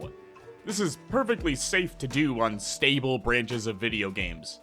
But, since this video has been in production since January of 2026, and all of it was recorded on the unstable branch of Build 42, that leads to greater risks of incompatibility and corruption. At the trade-off of receiving absolutely massive amounts of fixes per update, this can not only reset progress of the playthrough, but it can fully respawn zombies, reset loot pools, really anything. It's entirely unpredictable, hence the unstable version tag. It's also, at least in my opinion, a major reason this challenge fizzled out for 99% of the contestants after only a year. The reason I wanted to bring all of this up is that this video will no doubt bring in a slew of players attempting the challenge for themselves, and I just want you all to be aware of the risks of running this on Build 42. If this scares you, I highly suggest waiting for stable to release, or just having some fun on an unofficial run and just copying these settings into a Build 41 stable session. Alright, back to the grind. And of course, by grind, I mean fishing, because nothing burns calories faster than stabbing zombies with handcrafted fire-hardened spears. At this point, I'm kind of just hoping a few of the eggs hatch, because while fishing is sustaining me, I'm not really all that excited to do nothing but spend entire days doing nothing but fishing, just to gain 1 or 2 kilograms, only to lose them the very next time I head out to fight 5 zombies. Really, pretty much everything will improve if I can just somewhat balance my diet. And eggs or butter would fix that for me immediately. By the 14th, though, I was back out on the road, clearing the southern path with the goal of reaching the cabin. The first thing I noticed in this fight was that the quick get-up from resting doesn't seem to be a thing anymore. Either it isn't a thing, or it doesn't work with the current version of the build I'm on right now. If you don't know what I'm talking about, you can hold shift and an arrow key in the direction you're facing while sitting, and your character will stand up rapidly. Hell, you've probably already seen it dozens of times in this video by now. But when I try to do that now, it doesn't seem to be taking anymore. It's not the end of the world though, it just means I'll need to be even more careful when resting during fights. Regardless, I still have to deal with immense muscle strain, and I'm not entirely sure that sitting on the ground speeds up muscle strain removal at this point. By the end of the day, I'd killed dozens and managed to loot tons of digital watches, knives, and other supplies that I'm sure I'll be able to get some use out of eventually. I think the one thing I really want to hammer home with the rat race is just how slow progression is, in literally every single facet. Like, just look at the schedule. To account for 1 day of fighting, I need to essentially spend an entire day prepping fish for a food supply. Then, I go burn through all my weapons and fight for a day. Once the spears are burned through, I then need to spend at least a full day after the fact, chopping down trees, foraging for stones, and crafting spears, then fire hardening those crafted spears. Now, in a challenge with no cutoff date, that doesn't sound like that big of a deal, and it probably won't be after winter. But for me, I'm on a tight schedule right now because sandbox settings set the regular temperature to cold, so I basically have 2 months to get an antique oven before I risk freezing to death, meaning every day counts. That being said, I feel like I'm making pretty good progress. Not just in clearing the roads, but I also found a welding magazine en route to reaching foraging level 9. On top of that, out of all those eggs I grabbed, 5 of them are fertilized, so I grabbed the rest and left the fertilized eggs on the floor in the hopes that they would hatch soon. By the 18th, I'd noticed one glaring problem though. See, I'd been stockpiling literal hundreds of maggots from these slain zombies, but I'd been placing them on the ground near the fishing pole next to the other insects. By default, in Project Zomboid, maggots will despawn if left on the ground. Technically, the same goes for slugs, snails, worms, shit, hats, and glasses. If you throw them on the floor, they'll despawn after 24 hours. And while that does mean I just lost literal hundreds of fishing bait units, I'm just happy I realized it now, and can take steps to prevent that from happening, such as putting maggots in the fridge or a storage container. But it's still something I wanted to point out because, it is a default setting, and I can't be the only one this has happened to. On the morning of September 19th, it happened. I'm running out of time. Thankfully, by the time the sun rose, it was back to rain, but knowing that it's only midway through September and we're already getting snow, this winter's gonna be rough, especially if I keep slacking on the antique oven. At this rate, I still have another day or 2 of clearing, but the roads were easy. Now comes the hard part. The roads are basically cleared, but the forest? That's gonna take some time. Basically, what I'm planning to do is run in, spam Q, then fall back to the opening. This way I can pull all the nearby zombies out, fight through them in the safer environment, and then repeat the process until the entire stretch of woods is safe to walk through.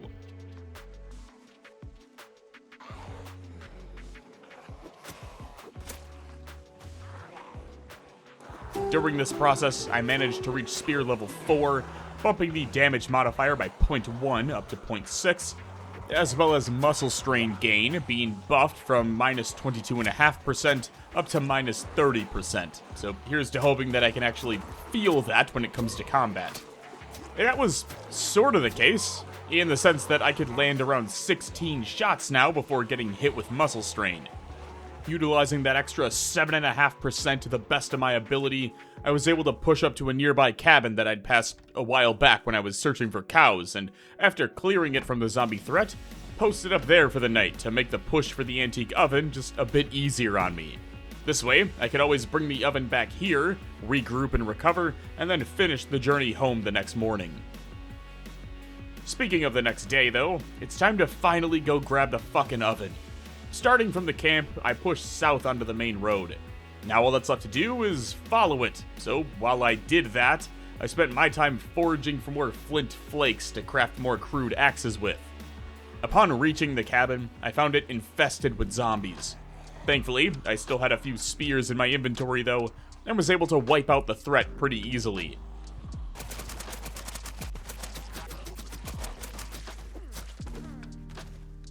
Onto the oven. It was only after walking up to it that I remembered, oh yeah, you need a hammer, dumbass. Now, thankfully, I'd spent the morning foraging, and there's a ton of dead bodies around me that have shirts just waiting to be ripped up. Now all I needed was a stick and a big-ass rock. Perfect. Now to get this fuck-ass stove all the way back to base camp. By that evening, I'd at least managed to reach the cabin in the woods, leaving me a little over half the journey to finish up in the morning. It should be easy enough, I think. Turns out, yeah. Aside from a single zombie right away that morning, I was able to navigate my way through the woods without issue, arriving back on my walkway by late morning, and then walked the rest of the distance back to the base safely by that afternoon.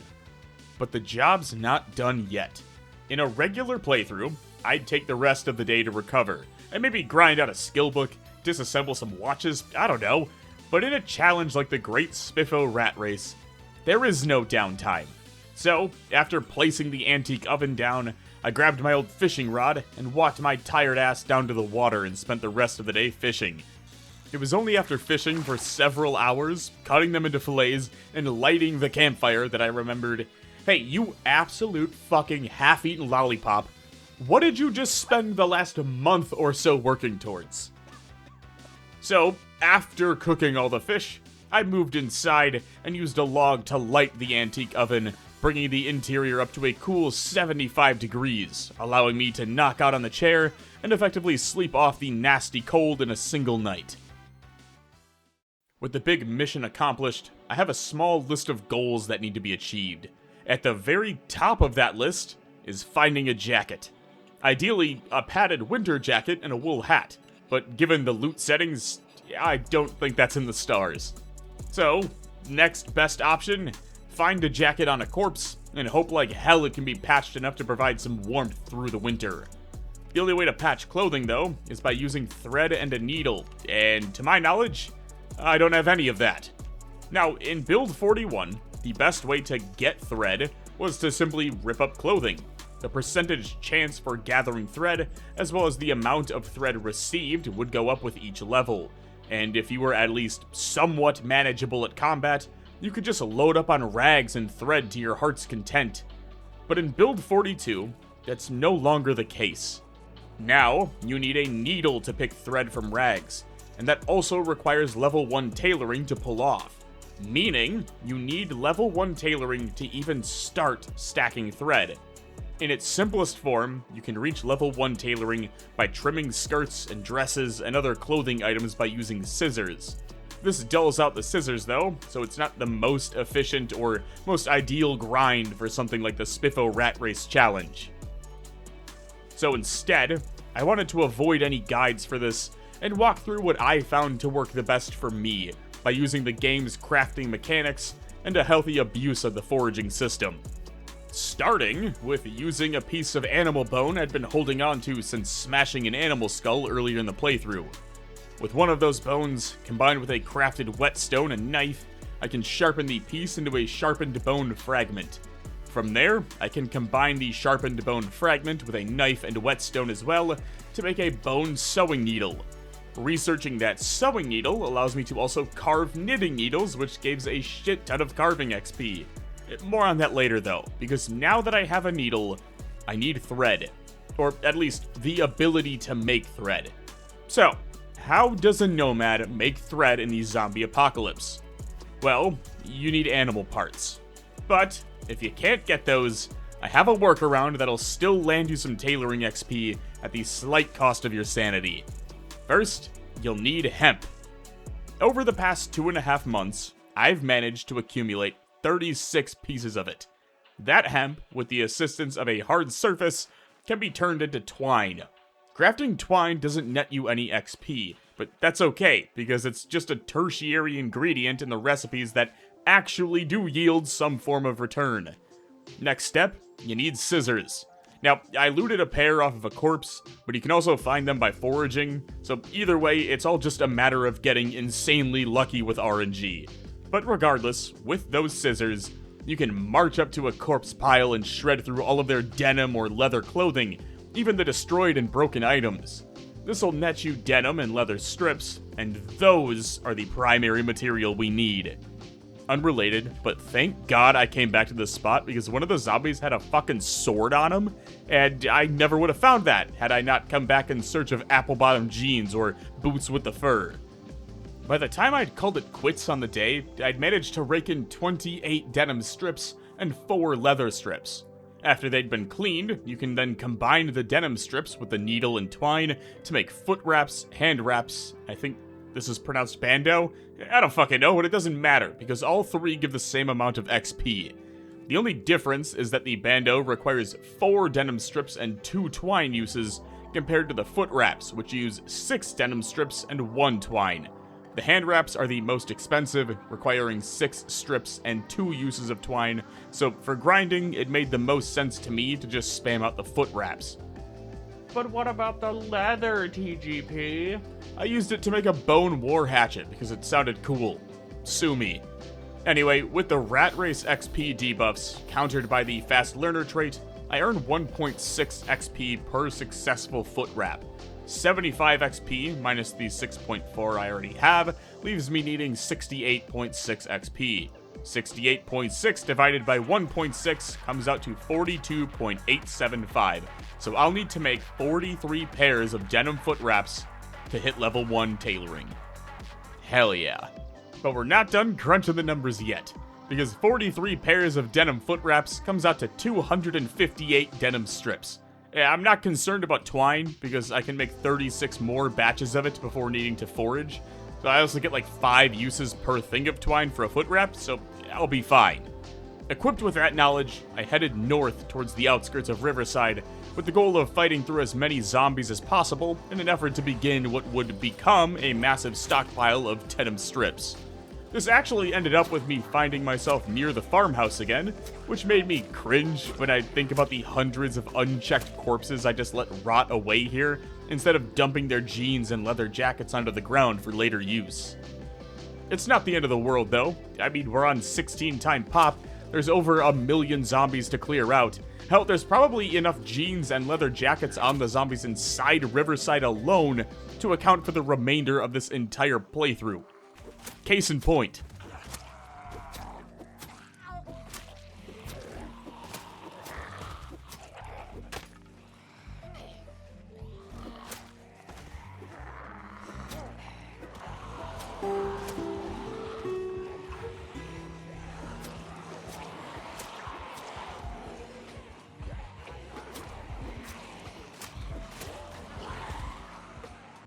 By the end of my first day of grinding denim strips, I'd only managed to grab up 20 while simultaneously burning through 1 of my 2 pairs of scissors.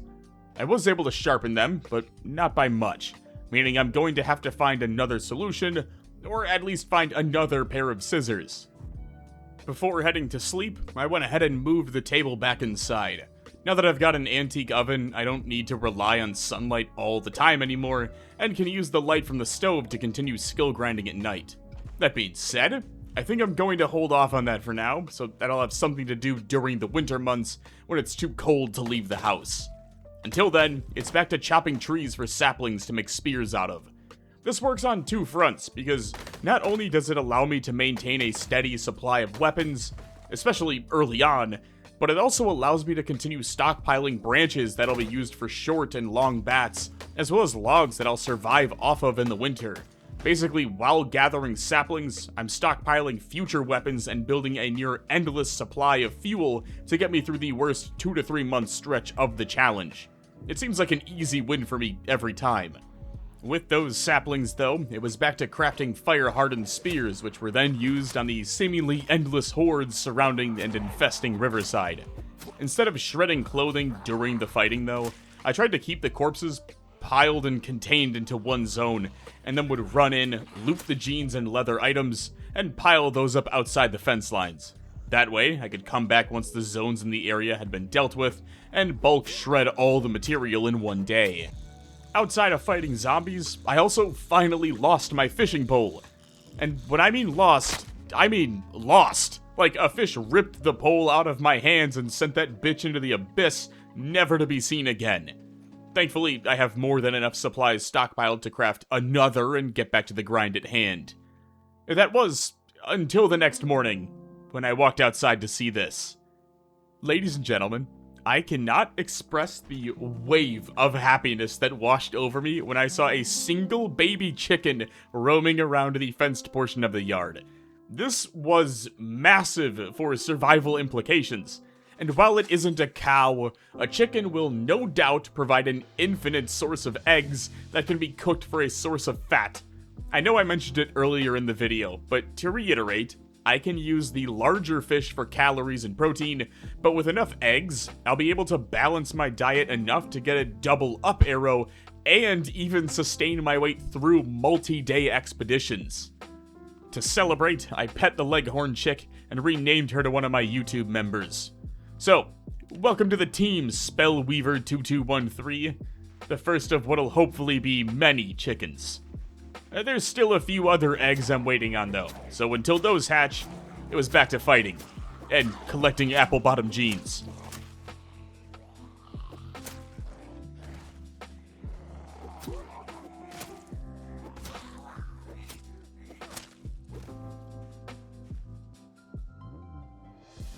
Over the course of the next few days, I continued stockpiling denim and even landed myself 2 new pairs of scissors to keep the grind going.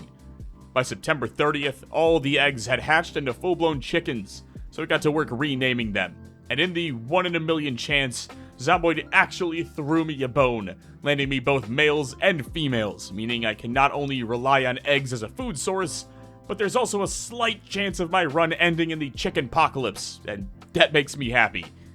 Once all the chickens had been renamed, I added a livestock zone to prevent them from either despawning or running away. Now comes the waiting game. Obviously, these chicks were only born just a few days ago. It'll take months for them to go through the normal growing phase and start laying eggs. In a perfect world, it'll happen by winter, but I'm not entirely sure on how long it'll take to get to that point, so in the meantime, we fight. Hey, check out the temp drop too, by the way. Yeah, it's not even October yet, we're under 30 degrees. Alright, back to fighting.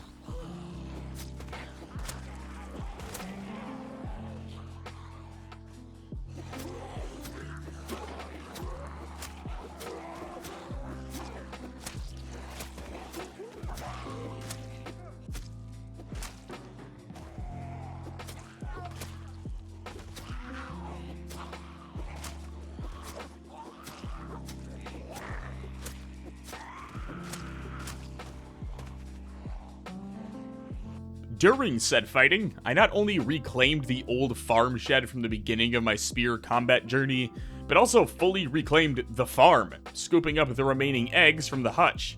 I doubt these are fertilized though, since they'd likely already have hatched by now, so I made plans to cook them in the coming days. Speaking of cooking foods, I'm going to have to refocus on that, because, well, it's not looking good. So instead of continuing with fighting, I decided to head back to the supply of denim and leather, and haul it back to my house so that I could shred through it all without the fear of hypothermia. Outside of the fact that it took over 2 days to move all this shit back, I also spent several days doing nothing but cutting denim and leather strips, with an occasional break to eat and sharpen my scissors on the improvised whetstone. Was it worth it? Oh my god, yes. Now all that's left to do is clean the strips and start spamming out foot wraps. And finally, after God knows how many hours, I reached tailoring level 1. But, you know what we can do with tailoring level 1? Well, how about use the bone needle to pull thread out of rags? Now, obviously it doesn't yield much, but I'm assuming that's primarily due to the fact that, as we just established, I am level 1. So I'm hoping that as I progress, that'll improve the amount of thread I can accumulate from rags. That'll have to wait though, because we have a more pressing issue to address. Mainly this. Not good. So, it was back to fishing. By the end of the day, I'd managed to temporarily stabilize my weight. That being said, I'm kinda stuck. I need to get back to fighting to start gathering up rags to pick thread out of.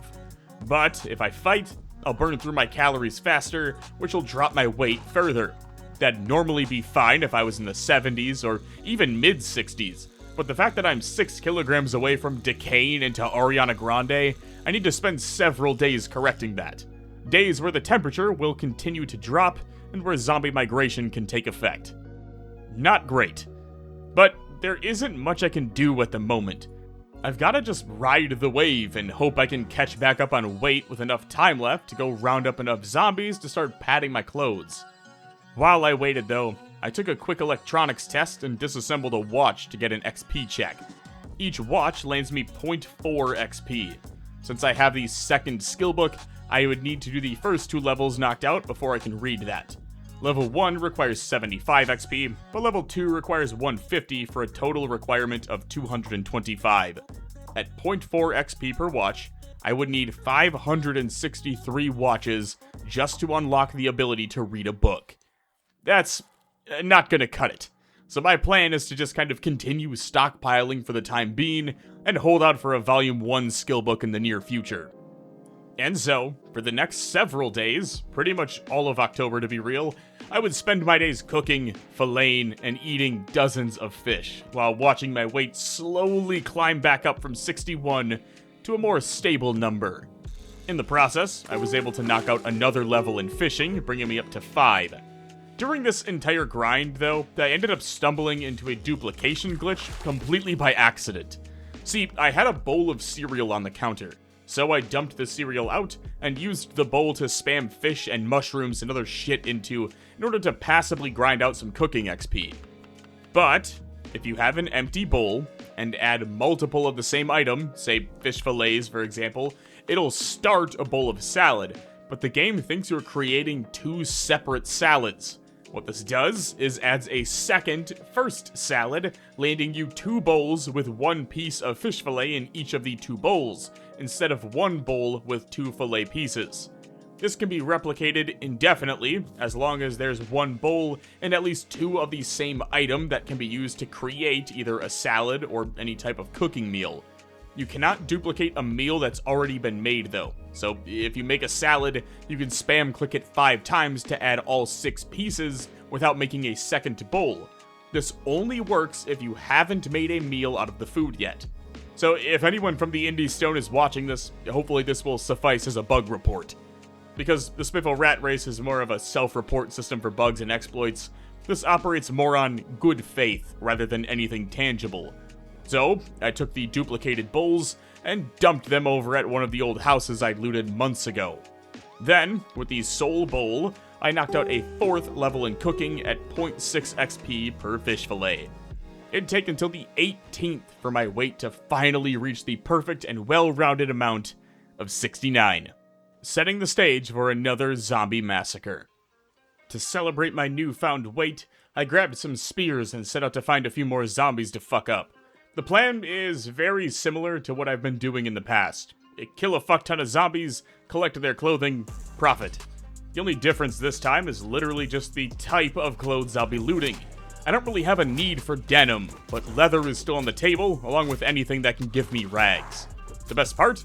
I don't even need scissors for rags. I can rip those up with my bare hands. To help make it a bit easier on myself, I tried to make a concerted effort to pile up the zombies as I fought them. And what I mean by that is I'd path these zombies through the same few spots every so often, and only try to kill them while over those designated spots. This would cause all the corpses to naturally pile up within range of each other, which made it a hell of a lot easier to comb back through after the fighting and loot their remains for anything I needed, like watches and shirts. I will say though, I've kind of been, not giving a fuck about muscle strain at this point. See, early on in the video, I was all about min-maxing muscle strain to XP growth ratios because the moment it pops up, you lose about half your XP per swing, even if the damage output is the exact same. But given that the goal is 1 million zombies, it's not like there's a fucking shortage, right? Who cares if it takes a few extra days to knock out a skill?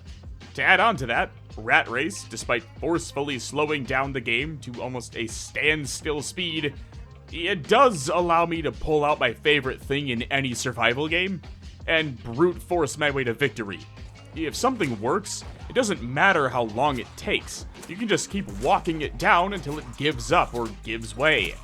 And that's exactly what needs to be done in a challenge like Rat Race. At the appropriate time, I should say. No one's bum rushing Louisville 20 days into the race challenge. But you know what they are doing? Slowly picking off hordes on the outskirts of POIs, then stockpiling weapons and supplies and charging in. They're not spending weeks systematically moving zombies out of the way to sneak in and loot one house.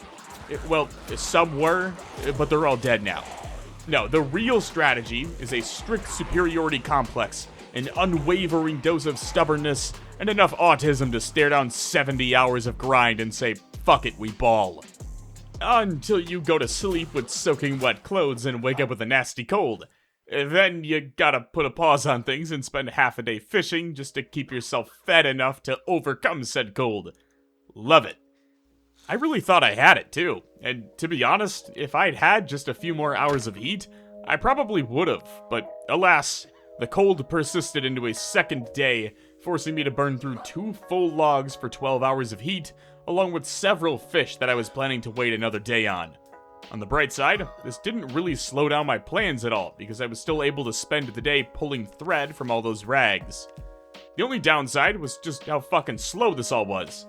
After spending literally an entire 12 hours doing nothing but picking thread, I consolidated all of it down to 1 single spool of thread. You heard that right. 1. This was gonna take some time. Luckily for me, though, I've got all the time in the world. So after logging another few hours collecting thread, I went ahead and repaired a destroyed leather jacket by patching all of the holes with leather strips. Drip over everything. Except hypothermia. But even then, you know? Actually, you want to hear a crazy combo?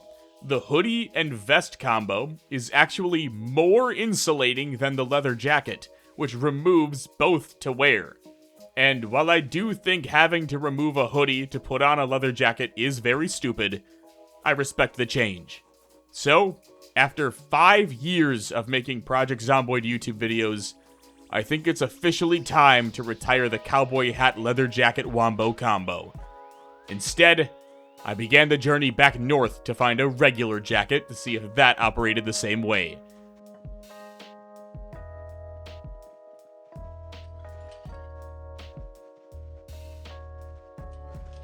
Really, what I need for the winter is the ability to stack as many pairs of clothing as possible. Stacking insulation and then hiding inside is the best way to go about this. Sure, I can try to keep the fire lit for 90 days straight, but in reality, that's just not gonna happen, and I need to be able to compensate for when that's not a logical outcome. Listen, over the past several years, I've done some pretty wacky weather challenges. I've done Cryogenic Winter, the hard mode version, which led to me having to do exactly that on Build 41, where I literally couldn't leave the fire in a house without getting hypothermia. I've done the Cryogenic Medium version on Project Russia and died due to panic driving with hypothermia. I get both of those are extremes, given that the temp was like -100 and -150 Fahrenheit, but I felt like those should be the foundation as to how I should go about planning to survive the Rat Race winter. Especially with the big change in Build 42 fires being that you can't just put an infinite amount of wood into a fire. Before, you could toss hundreds of hours of fuel into a campfire. Now, I can't even put more than 1 big log into the antique oven at a time. Mini tangent aside, I was able to find a corpse with a jacket still on it, and bring that back to base, repair it, and boom. Excellent. I know it's not a padded jacket, but a jacket, hunting vest, and hoodie mashed with multiple shirts, gloves, and heavy socks, should be more than enough to get me through a few hours of fishing in December. With that, it's time to start actually prepping for the winter. So, to start, I'll just cut the boring grind portion. The rest of October was spent like this. The 25th was entirely spent fishing. This was mainly to stockpile food for the rest of the month, but also partially to the fact that I was back to losing weight, and after fighting so hard to get it into the 70s, well, I'd very much like to keep that there. On the flip side of that, the 26th was spent both foraging flint and crafting crude axes so that I could get back to chopping down trees. While this did lead to like a dozen new spears, the most important aspect was, for once, everything else aside from the saplings. The 4 logs account for a full day of fuel if you track the logs. The big sticks will be used in a few months, and the regular sticks will be used to finish off the carving skill by making short bats. Obviously, it takes a bit of time to pick up the near 100 trees that I decimated over the past 3 months, so I allocated both the 27th and 28th to piling up all the logs, sticks, large branches, and twigs, and then stacking them near the house. Here's what that looked like.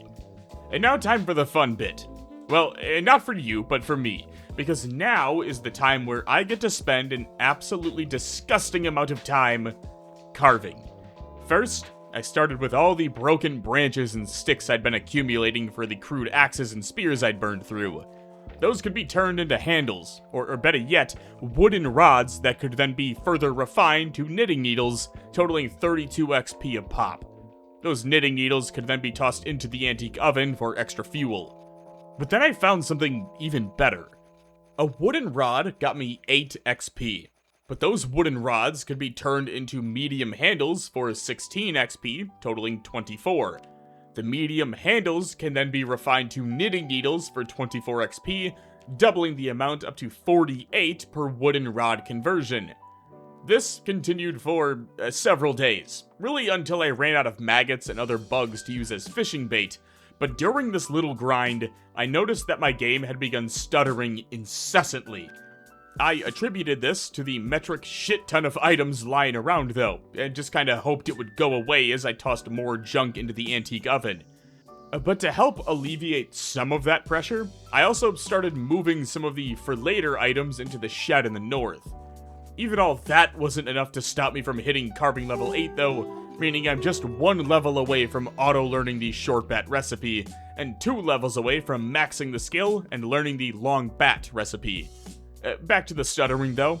I had so much shit around the base that it's progressed to the point where whenever I'd load into the game, it would just straight up crash. So the workaround I found for that was to simply disable all 3D models for the time being. What, you wanted me to clean up the base? That's hilarious. Anyway, it took until November 5th to reach carving level 9, unlocking the ability for me to make short bats. This led to what I assume is a simple oversight by the Indie Stone though. See, if you can't research a regular baseball bat, you have to grind to level 10 carving to auto-learn how to carve one. But, if you have a stick, you can carve a short bat, and then subsequently use that short bat to research how to carve a regular baseball bat, completely nullifying the level 10 requirement. Basically, you can use the level 9 auto-learn to kill 2 birds with 1 stone, and learn both recipes a full level ahead of time.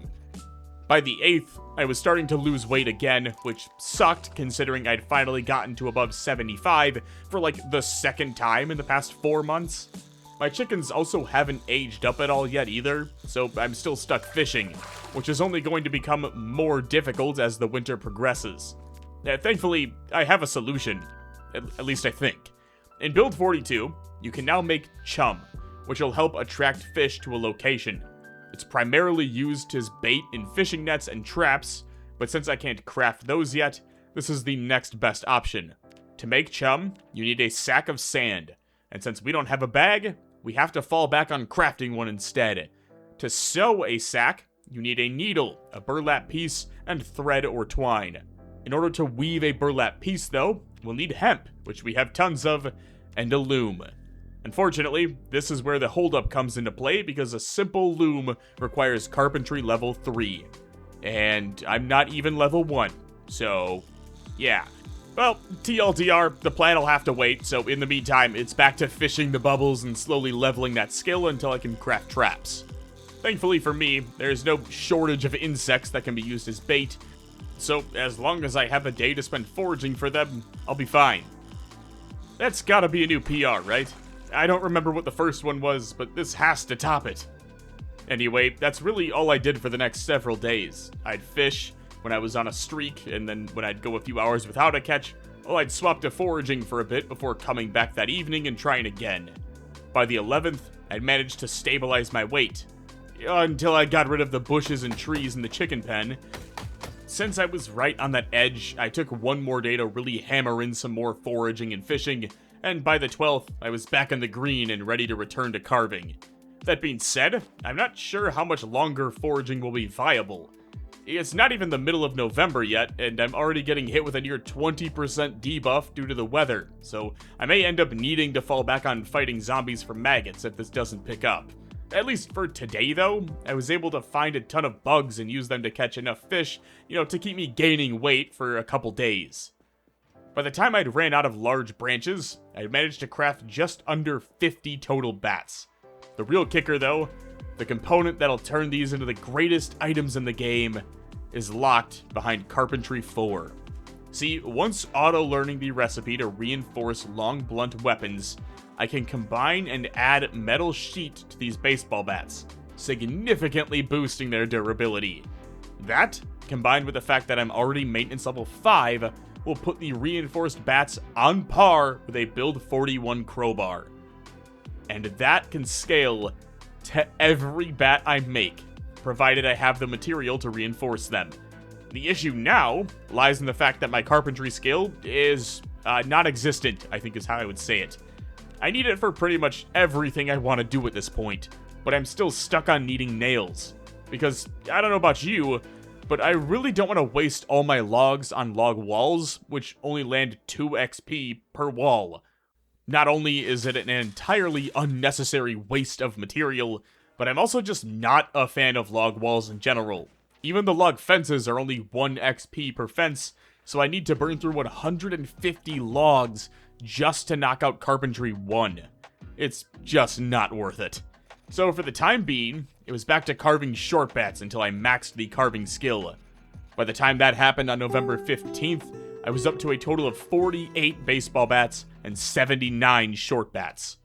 Another few days of stockpiling food, and it's time to get some use out of those weapons, starting with the short bats.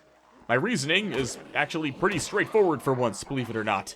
I have more short bats than regular baseball bats, and I can use them to knock out another maintenance level, which will only benefit me in the long term.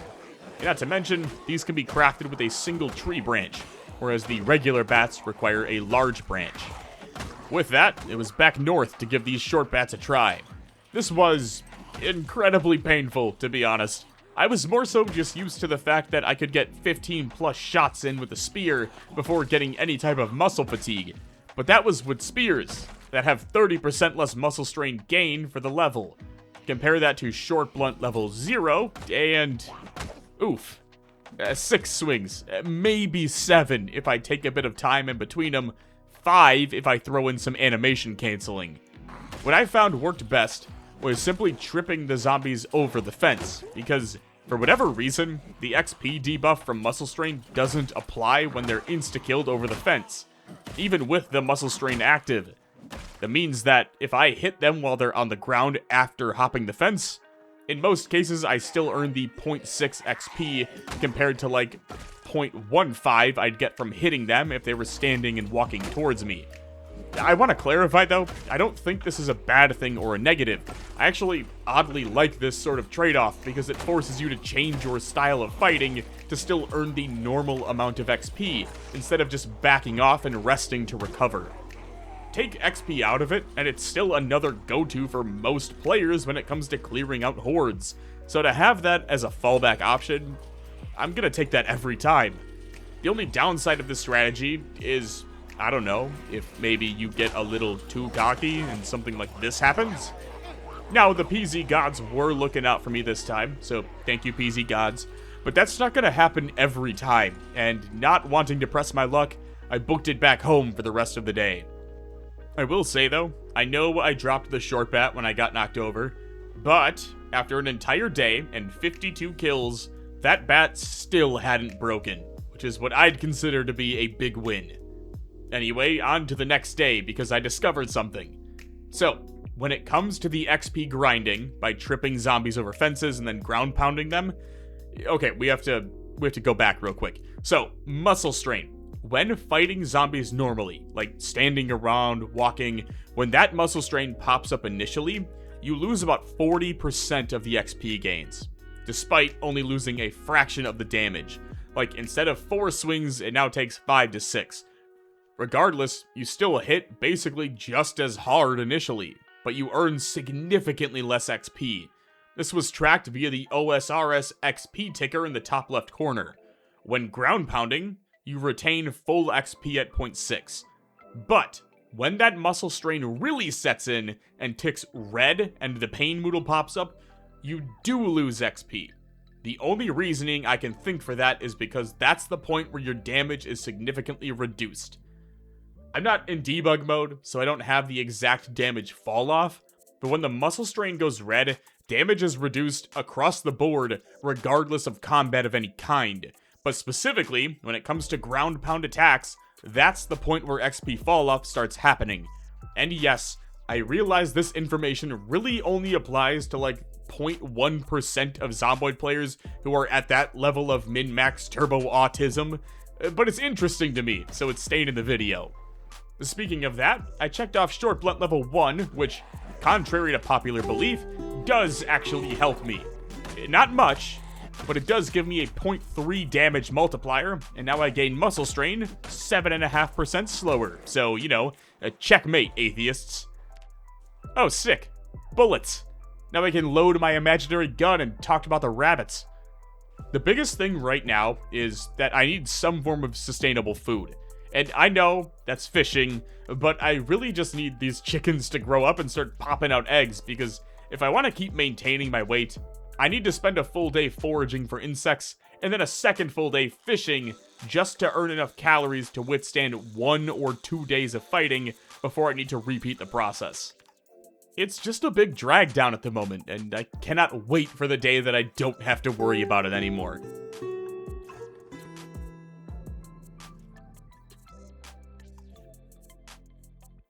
But alas, it's something that has to be done. So, over the next few weeks, I'd fish in the mornings until around 7 or 8 in the morning, before swapping over to picking thread or other menial tasks like foraging for more insects. And while insects are rare in the winter, apparently steel sheets are not. Thankfully, I still managed to walk away with a few worms. By the end of the day on the 28th, I'd fully run out of rags by converting them all into a whopping 10 thread. I really didn't want to head back out to go fight, though, since my weight's barely ticking up at the moment, so instead, to keep myself busy, I fell back on an old tried-and-true grind that seemingly never fails. First aid. For years now, the best way to max out first aid has been to simply stand on glass and remove it from your feet. And that's no different in Build 42.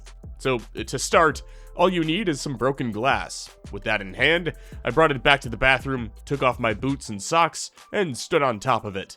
This instantly lodges glass into your feet and prompts you to remove them with your bare hands or tweezers if you're rich. The key here is to remain standing on the glass, because as you remove it from your feet, the shards are instantly replaced with more, because you're either reenacting Die Hard, or you're just obsessed with stomping on shards of glass.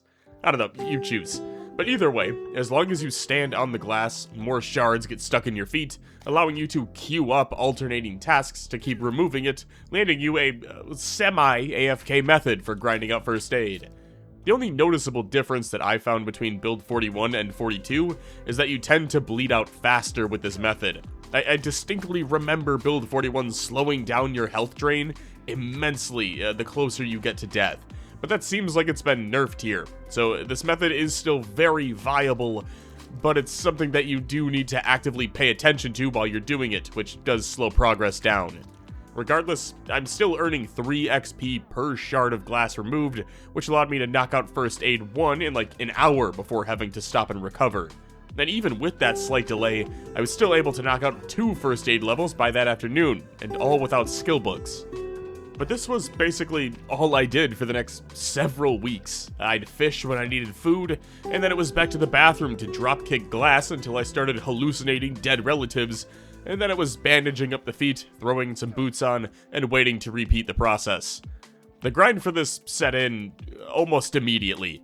For example, with the XP debuff, I'm earning 3 XP per piece of glass removed, meaning for level 4 First Aid, I need to remove 250 pieces of glass, and that's only level 4. That doubles to 500 for the 1500 XP needed for the First Aid level 5. At my best speeds, I was hitting just over 400 XP per day in First Aid, and that was with the XP debuff from Rat Race and taking several hours to rest and heal in between glass pulling, and to be honest, this was still way better than what I was preparing for. I just figured this used to take weeks with skill books, so without one, this is gonna be a major pain in the ass, but honestly, 3 XP per pull, logging around 130 to 150 pulls a day, I felt like that was pretty solid, all things considered. By December 13th, I'd managed to reach First Aid level 6, and on Christmas, I knocked out level 7. Hell yeah. Honestly, if nothing else, it gave me something to do while waiting for it to not be like 2 degrees outside. Well, it's New Year's Eve, and what better way to kick off the new year than by looking back on the progress I've made so far. Throughout the past almost 6 months, I've managed to rack up 2,300 kills, with 2,200 of them coming from fire-hardened spears. In terms of skills, I'm at maintenance level 5, about halfway to 6, short blunt level 1, spears level 4, and halfway to level 5. Over in crafting, my carving skill is maxed, cooking is up to 4 simply from cooking the fish I've been catching, napping is up to level 2 from making flint stones, and tailoring is level 1, and likely will be for some time considering I'm out of rags. Down to farming, I have nothing in agriculture, but I'm almost level 1 in animal care simply from petting my chickens who still haven't aged up yet. I'm at butchering level 2 from filleting the fish I've been catching. Physical and survival are the big hitters for me though. Fitness and strength are obviously level 9 still, but my light-footed is sitting at 5, just a few XP away from 6. Nimble is at 2, running is at 3, and sneaking is 4. And finally, survival. My First Aid is at 7, and I'm making steady progress towards 8. That'll likely be wrapped up by the end of February if I keep my current pacing up. Fishing is still at 5, but I'm closing in on 6. My goal is to get it up to that by the end of the winter, given that catches have drastically slowed down. Foraging is honestly like a day's grind away from maxing out, and I'll be surprised if I don't finish that before winter's over as well. Tracking and trapping are both empty still, and I honestly don't really plan on focusing on those for some time. With that, it's time to welcome in the new year, and immediately shatter any and all expectations of a New Year's resolution. And by that, I mean I spent almost 2 full recording days doing nothing but grinding First Aid. Thankfully, that grind came to an end on the morning of February 15th.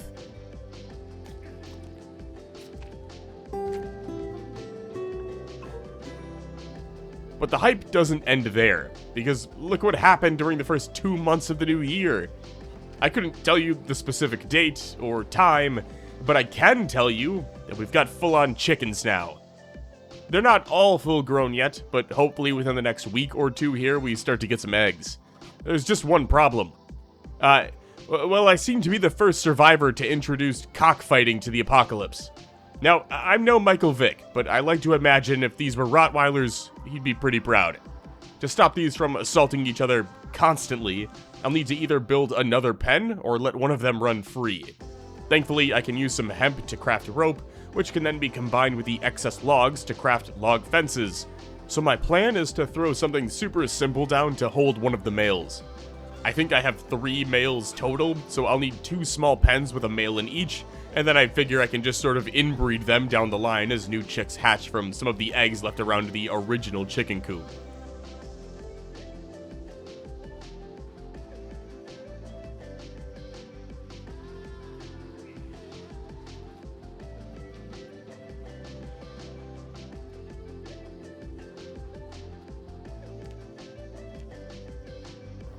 By the end of the day, both pens were built. They're both missing a water trough, but yeah, they're built. And better yet, to end the night, my stitches were healed on my feet, leaving 2 scratches that'll likely be healed by morning. Well, it's almost the end of winter. I feel like I've got 2 or 3 more weeks before the temperature returns to normal.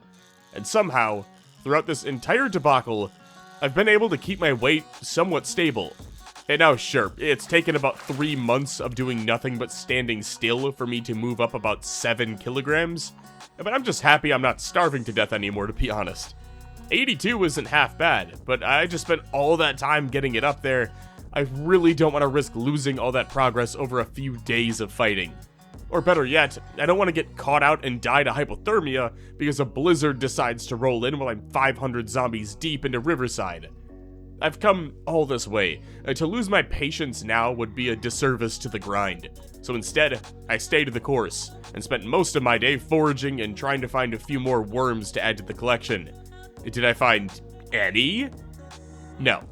But I did find a shit ton of berries, so you do with that what you will. I have heard that a reliable way to farm worms has shifted from digging furrows to loading up a compost bin, but that's another Carpentry 3 requirement, so until then, it's spending almost entire days foraging and hoping to come across a couple to keep me fed for the next few. Instead, I found myself entirely out of bait by the 17th, leading me to face down 2 options. One, I could keep foraging and hope I luck into more worms. This had been working out for me for the most part, up until around late January. I feel like up until that point, I'd been finding at least 2 worms per foraging run, and sometimes even up to 6. But through all of February, I'd only managed to find 2 worms in the entire month. So, not much of an option if we're being real. Or there was choice number 2. I could head back to Riverside and start wiping out groups of zombies down there. It would take a few days, but if I killed enough, I could essentially turn the corpses into a mini maggot farm, which would provide me more than enough bait to survive the remaining cold days. Now, both of these on their own are definitely risky. Foraging still felt like the safer play, primarily due to the fact that there's chances to find berries to keep me from starving to death, as well as the chance to find various packaged food items that could also help. But I don't know if this was just the boredom, or if I felt like being a dumbass for the hell of it, but I went with option 2. So, after several months, it was finally time to get back into combat. Didn't exactly pick the best day to go about this, but it's fine, we'll make it work, I guess.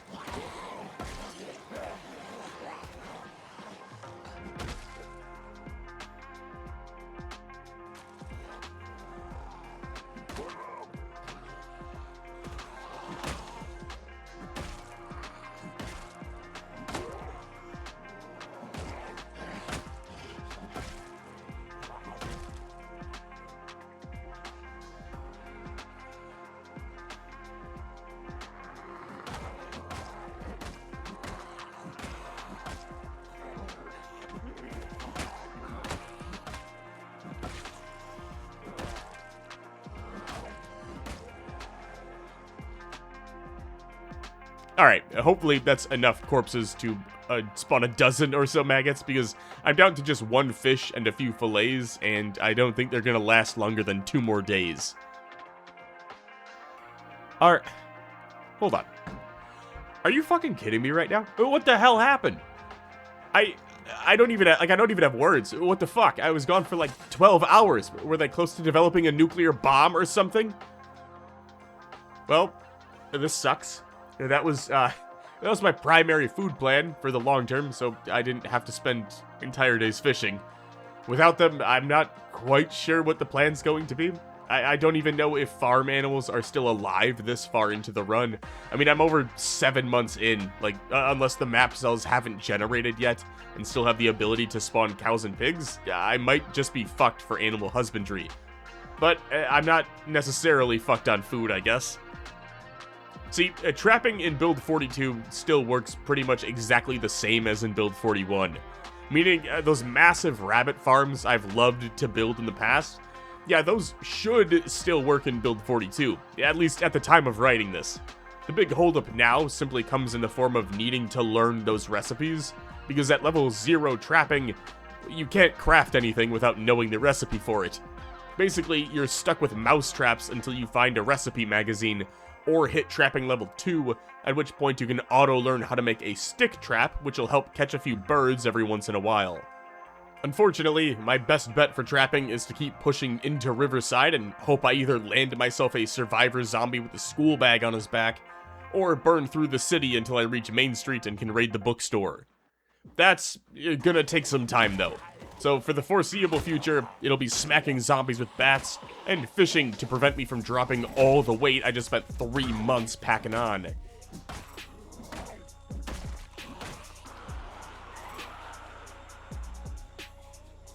By the 21st, I'd finally managed to knock out Short Blunt level 2, giving me a minuscule damage boost that's so low it's effectively a non-factor. The big boost comes from decreasing my muscle strain gain from negative 7.5% to minus 15%.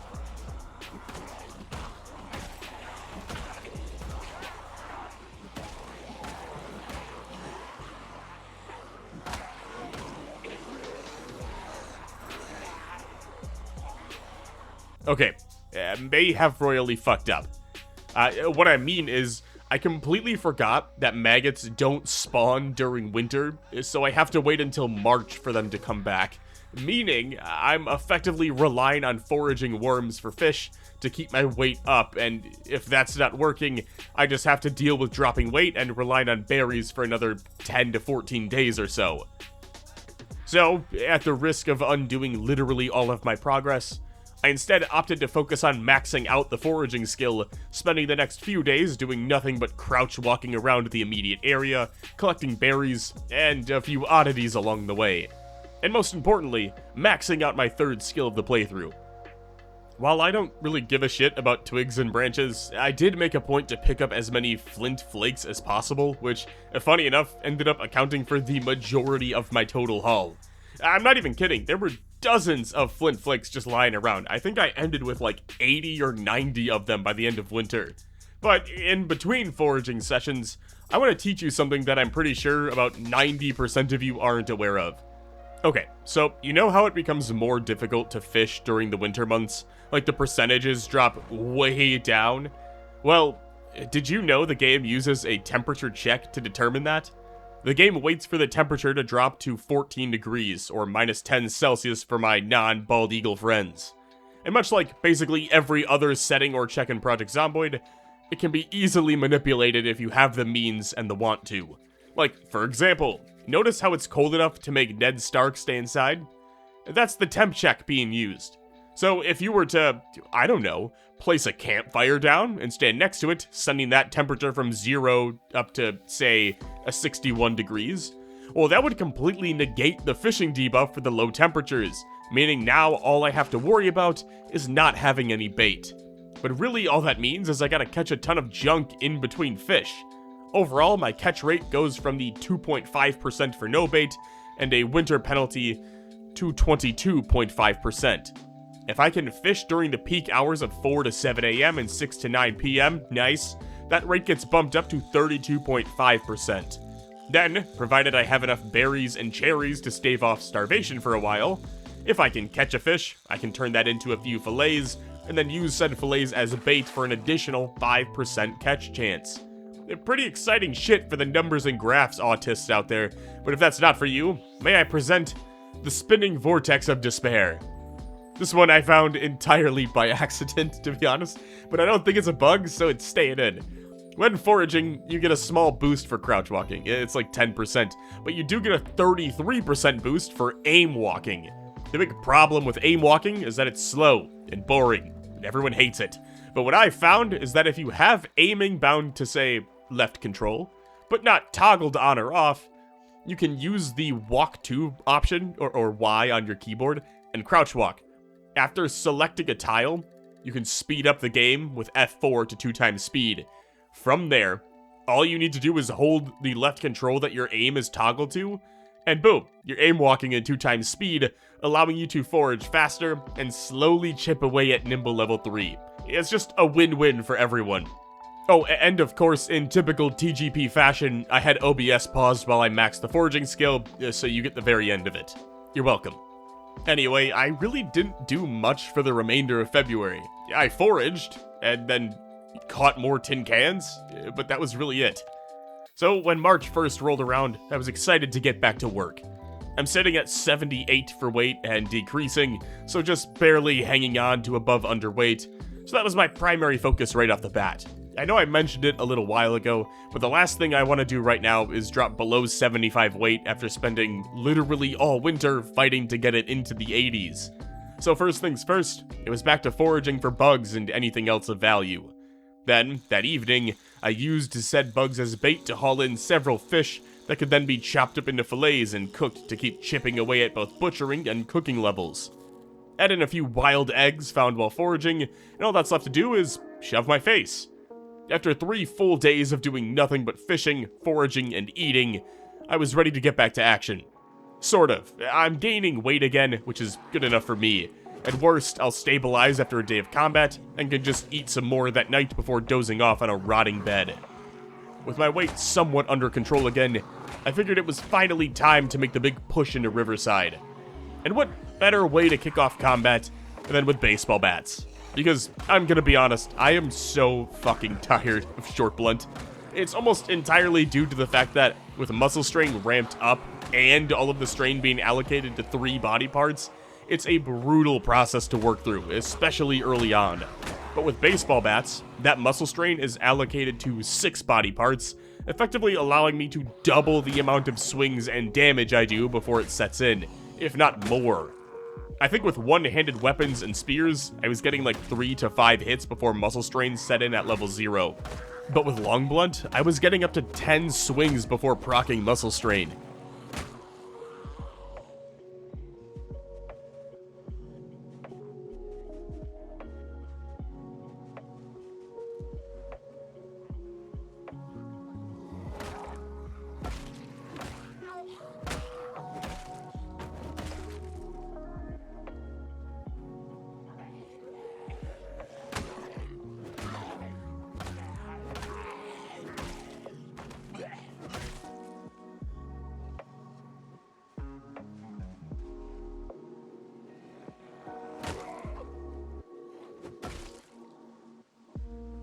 By the end of the day, I'd gotten pretty close to knocking out level 1, and that was with a late start. But more importantly, I'd logged 46 kills, which means 46 maggots in the coming days. And not to mention all the rags that can be shredded and used for thread and tailoring XP. Unfortunately, my weight dropped down to 76 by the next morning, forcing me to spend 2 more days doing nothing but fishing, all in the hopes of getting back to the positives. Did it work? No. Well, not really, but on the bright side, I did get to head back on the 7th, if nothing more than to grab up all the maggots on the corpses to use as additional bait. Alright, never mind then. On the bright side, I did find a pretty detailed Excel sheet that documents the growing seasons for, well, pretty much every crop in the game, including their best month and worst months, which means I can finally begin mass gardens. Much like with build 41, the grid system in 42 is still the play. Diseases can bounce to other crops that have furrows touching each other, so the safest way to prevent diseases from spreading is to go with a grid structure, leaving a space in between each furrow. For crops, I threw down onions, carrots, potatoes, cabbage, and broccoli, figuring the more the merrier. The only downside is that Rat Race's weather is modified to have rain be much less frequent, meaning I'm going to have to manually water all of these using some of the buckets I'd carved a while back.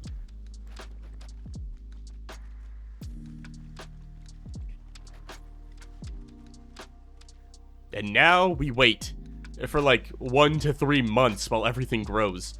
And all the while we just have to hope that enough plants survive to recoup the losses in seeds. But until then, it's back to the pile of corpses I left behind to see if any maggots spawned in yet. I'm rocking the underweight trait again, so that's lovely, but I can't say it was unexpected, especially after losing all of the chickens. Nope, still nothing. I don't know, I was fully under the impression that maggots spawn in March, but apparently not. Or it's tied to the temperature, and with colder days, March might still be classified under winter for this challenge. At least, I still have a few worms and grasshoppers to pair with all the wild eggs I was finding, though. Okay, so I looked it up, and maggots have a reduced chance to spawn in spring and fall, so the best times to go after them are in the summer. In March, maggots have a 10 to 22% chance of spawning. In the summer months, that chance jumps from 30 to 50%, but apparently low temperatures and severe storms can fuck with spawn rates as well. Take all of this with a grain of salt, though. I haven't really tested any of that. This is just what I found on the old google.com, and as we all know, everything posted on the internet is 100% true all of the time. Unfortunately, my weight just continued to drop. It didn't really matter what I did, if I spammed fish or if I foraged for eggs and fruits and vegetables and made big-ass salads out of everything. By the 11th, I was at least able to stabilize my weight, and by the end of the night, I even managed to get the up arrow again. One thing I've noticed throughout March, though, is that the amount of wild eggs spawning in is, frankly, indescribable. I'm only foraging for a few hours a day, yet I'm finding at least a dozen wild eggs, and each of those, while only having about 60 calories, does come with over 4 grams of fat, meaning I only need to eat like 130 of them to get back to 0 for my fat stores, and then another 200 to load up on enough fat to gain another up arrow, and that's without factoring in the depletion over time. But thankfully, I've got all the time in the world, so until my weight's back up, it's more foraging and fishing, with an occasional looting run mixed in to spice things up.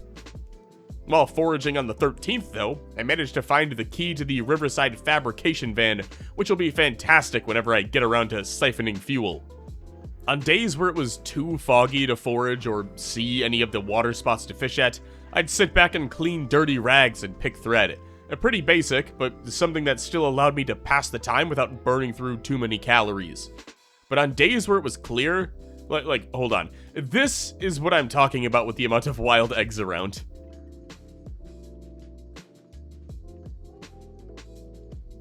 By the 16th, I was finally ready to get back to combat. So, with my pockets crammed with dozens of hard-boiled eggs, I sprinted back to Riverside and got started on building another corpse pile.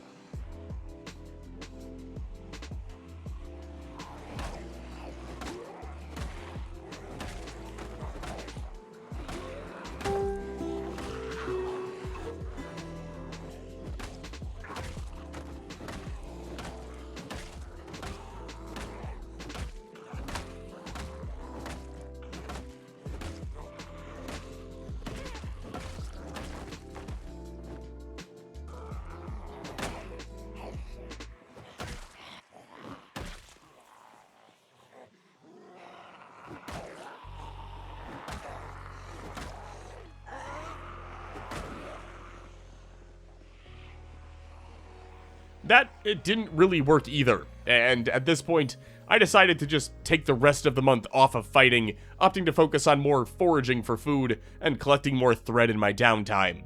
It turns out, best case scenario, I found a jacket. Outside of that, I hit a new PR en route to reaching fishing level 6, something that I ended up using to hit cooking level 5.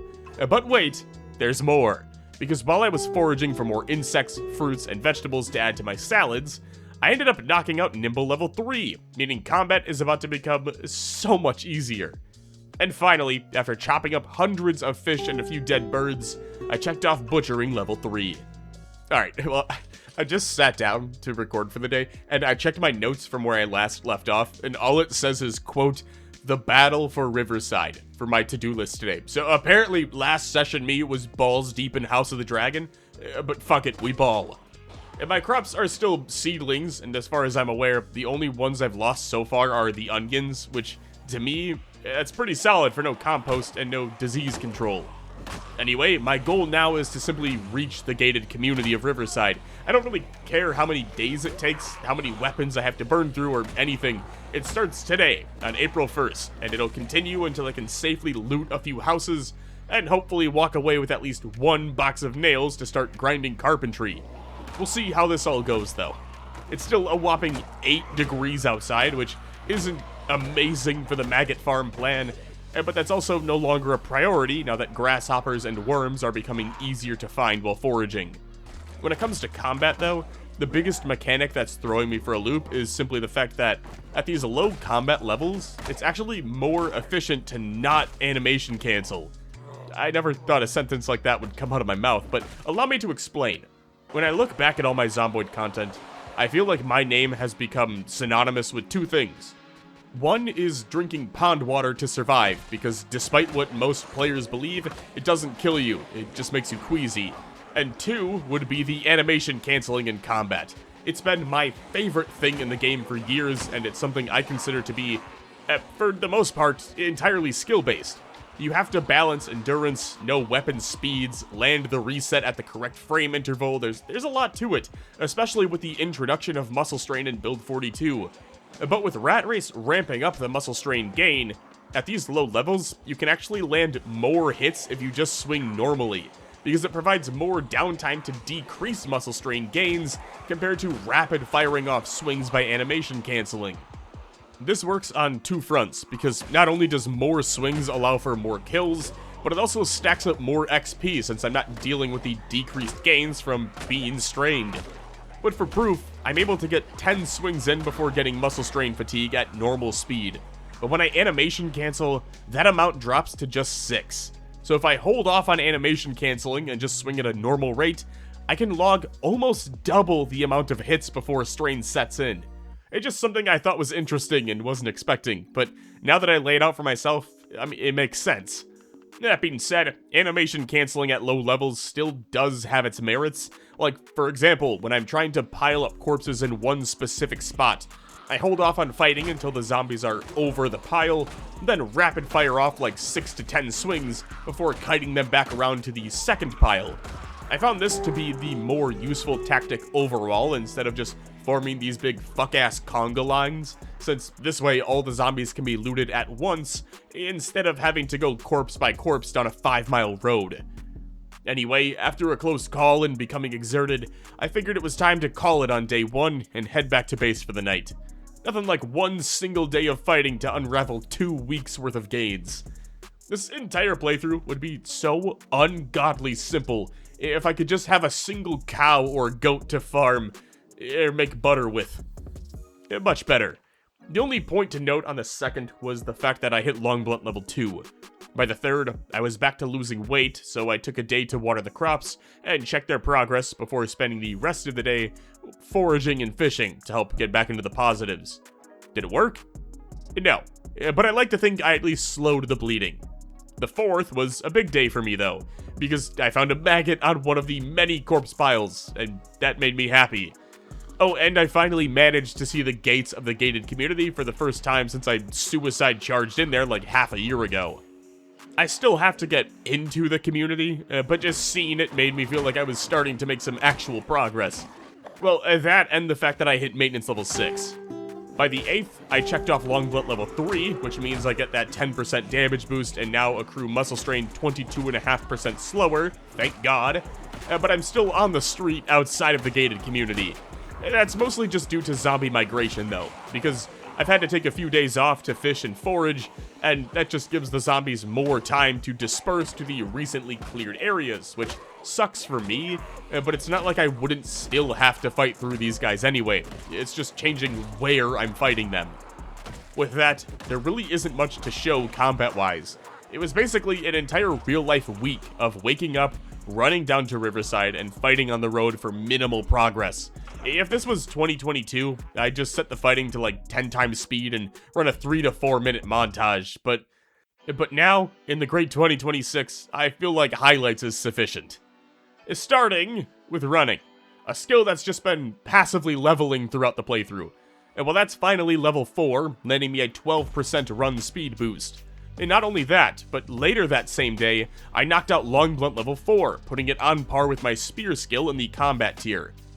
I also realized I haven't done a loot haul in a while, so I'm up to just over 450 watches, and even a couple radios. But more importantly, I've been stockpiling knives, axes, some scissors, 2 shotguns, another sword, albeit a short sword, and even a hydration pack, so I don't need to keep like 4 water bottles on me at all times. I'm not gonna wear it though, because it takes the backpack slot, which is also just a segue into the fact that, well, I now have a hiking bag, officially upgrading from a duffel bag, which is now being used to store my spare animal bones like a fucking serial killer. Very exciting stuff, I know. Alright, the next day I hit light-footed level 6, meaning progress is being made, somehow, some way, in between the hours and hours of fishing and foraging, just to stop myself from withering away to dust. And you know what? It's been working. Sort of. I mean, hard for it to not be working when you catch a 65 centimeter freshwater drum. As for the crops, we've taken a few losses, but overall, not bad for the first garden. I think in total I've lost 6 plots so far, but that still leaves like 30 still active. Back to combat though. Aside from a close call the next morning, I've officially made it almost to the front gates of Riverside. There it is. Kind of a dump, if you ask me. I'm on pace to set foot inside before the end of the month, but that'll be a tomorrow thing, because I've been going for about 15 hours, and I feel like death, so... Alright, it's been a day. I have a strawberry lemonade monster, and a quick trip spicy chicken sandwich.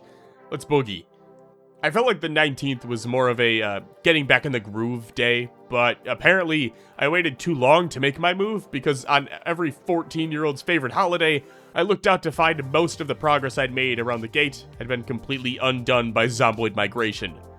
Thankfully, by the 21st, I'd fought back up to the gates, which subsequently prompted the hordes from inside to, break the fence and wander out towards me. Honestly, by this point, the muscle strain was more than manageable. Actually, the biggest detractor was simply the corpse sickness I was accruing just due to the sheer amount of zombie corpses piling up on and around the road. It's kinda hard to make substantial progress when you're, constantly teetering on nauseous and queasy. Now, fortunately, or rather unfortunately for me, I'm down to 76 weight and dropping. So, basically the rest of the month was about to be spent recovering weight. By the 25th, my weight was back into the positives, which allowed me to head back to the road and recheck the corpses for more maggots. Surely I found at least a couple, right? It was one. I found one maggot. One. And to compensate, I spent the rest of the day beating the shit out of some zombies to make myself feel better. Of course, what better way to cure my crippling depression than by picking up a pistol? Alright, back to fishing. By the 28th, I was back up to 78 weight and gaining, with a few high-calorie fillets slowly rotting away in my backpack.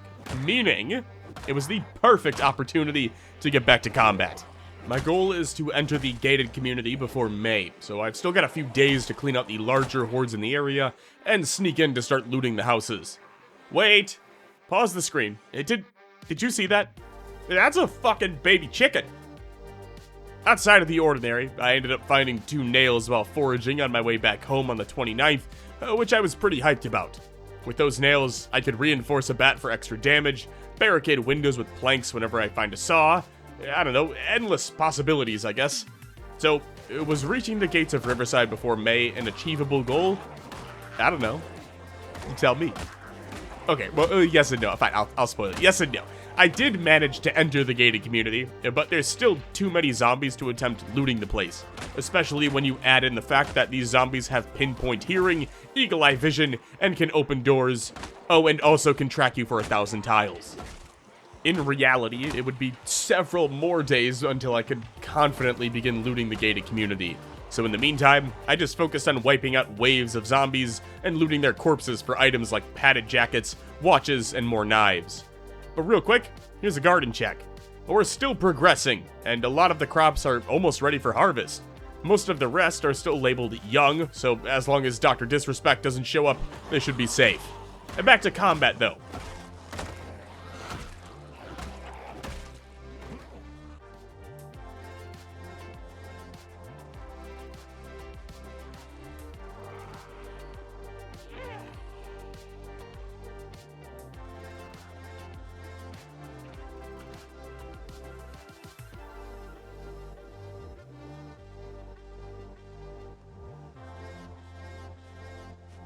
While fighting my way back to the front gates on the 4th, I landed myself a big hiking bag. It's like a regular hiking bag, but big. By the 7th, I was fully inside the gated community and fighting from inside the walls for the first time. That was short-lived, however, when I realized that I was now pulling zombies from within Riverside now, and not just the hordes roaming in the woods around the city. Basically, just another entire phase to the fight. To give a quick reference point, so far I'm up to 4,818 kills. About 4,000 of those kills have come from just this road and the push for the gated community. To have massacred the population of Rosewood on normal apocalypse settings on the road to Riverside. Let that sink in for a second. To continue building on that, I hit Longblunt level 5 the next day, giving me a 12% boost to attack speed and a muscle strain gain of minus 37.5%, up from 30%. And that's all well and good, but I have something even better. A garden. And more specifically, a few plots of broccoli that are ready for harvest. Which means, in a few more days, I should be able to harvest them once they become seed-bearing. Just to confirm that, I went ahead and harvested one plot of broccoli, which netted me 0 seeds, but 9 pieces of food. So, to pass the time, I got back to fishing. This allowed me to continue stockpiling food for the next round of combat, while simultaneously keeping an eye on my crops so I didn't mess up and miss the harvest date. When fishing got boring, or when I had over a dozen fillets waiting to be eaten, I'd switch focus to picking thread and grinding tailoring by patching clothes. And not the most exciting skill to grind by any means, but it's one that's gotta be done regardless, and what better time to get started on it than right now. And that lasted for about a day, until I burned through all of my rags in an effort to gain a single level. From there, it was really just trying to find chores to do around the base. I boiled water and refilled my plastic bottles, cleaned up some of the piles of junk lying around, chopped more firewood, and then made stacks of said firewood to prepare for next winter. All the boring shit that would normally be cut from the video was now forced to be front and center because the alternative was staring at a wall, or ending the run. By the 17th, I was back at Riverside fighting through waves of zombies just to keep myself busy while the crops finished growing.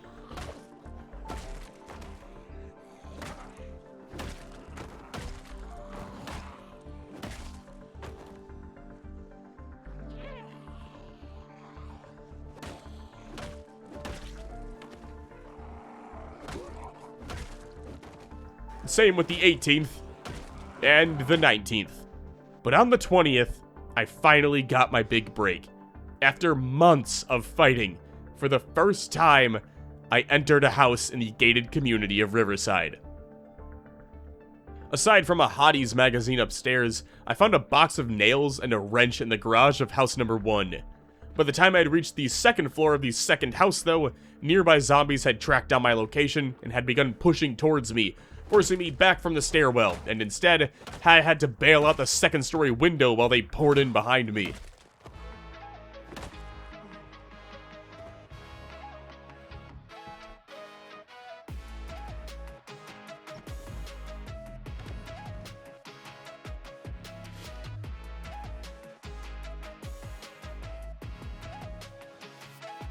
When I returned to the gated community the following day, all the noise had begun pulling more zombies from further inside the city, effectively stalling my progress yet again. Okay, at this point, I would like to open up a dialogue. This run has been going on for just under a full in-game year.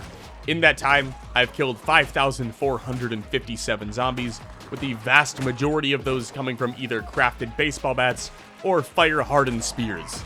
In terms of skills, I've reached Longblunt level 5, Maintenance 6, Shortblunt 2, Spear 4, Maxed Carving, reached Cooking 5, Napping 2, Tailoring 1, Butchering 3, Fitness 9, Lightfooted 6, Nimble 3, Running and Sneaking both level 4, Strength 9, First Aid has been maxed, Fishing is 6, and Foraging is maxed.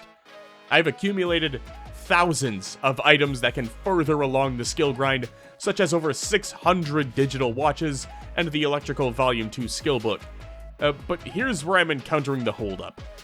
I've been working on this video for several months now, actually a little over half a year.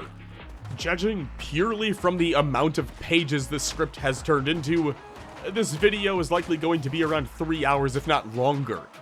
I am still at the very beginning of this challenge. If this was a book, we'd still be in the prologue. Hell, I'd still be on the first 2 pages. And as much as I'd like to turn this into some big 20-hour video, That's just not feasible. Viewing it in this regard has made it painfully obvious why this challenge was such a lightning rod for streaming content. The entire premise of the Rat Race challenge is to slow everything down to an ungodly degree of tedium and then throw you to the wolves. It essentially provides a streamer infinite content, knowing this will take real-life years to accomplish, with an infinite amount of pathways and avenues to explore en route to attempting to achieve the impossible. You're never going to catch the dragon, hence the name of this video. And it's something that I even had to have a borderline intervention over. I'm not kidding, I had to sit down with some of my close content creator friends and have them say, hey dumbass, you gave it a good shot, but it's time.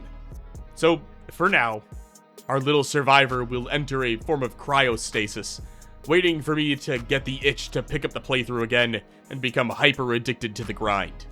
Until then, thank you all so much for watching.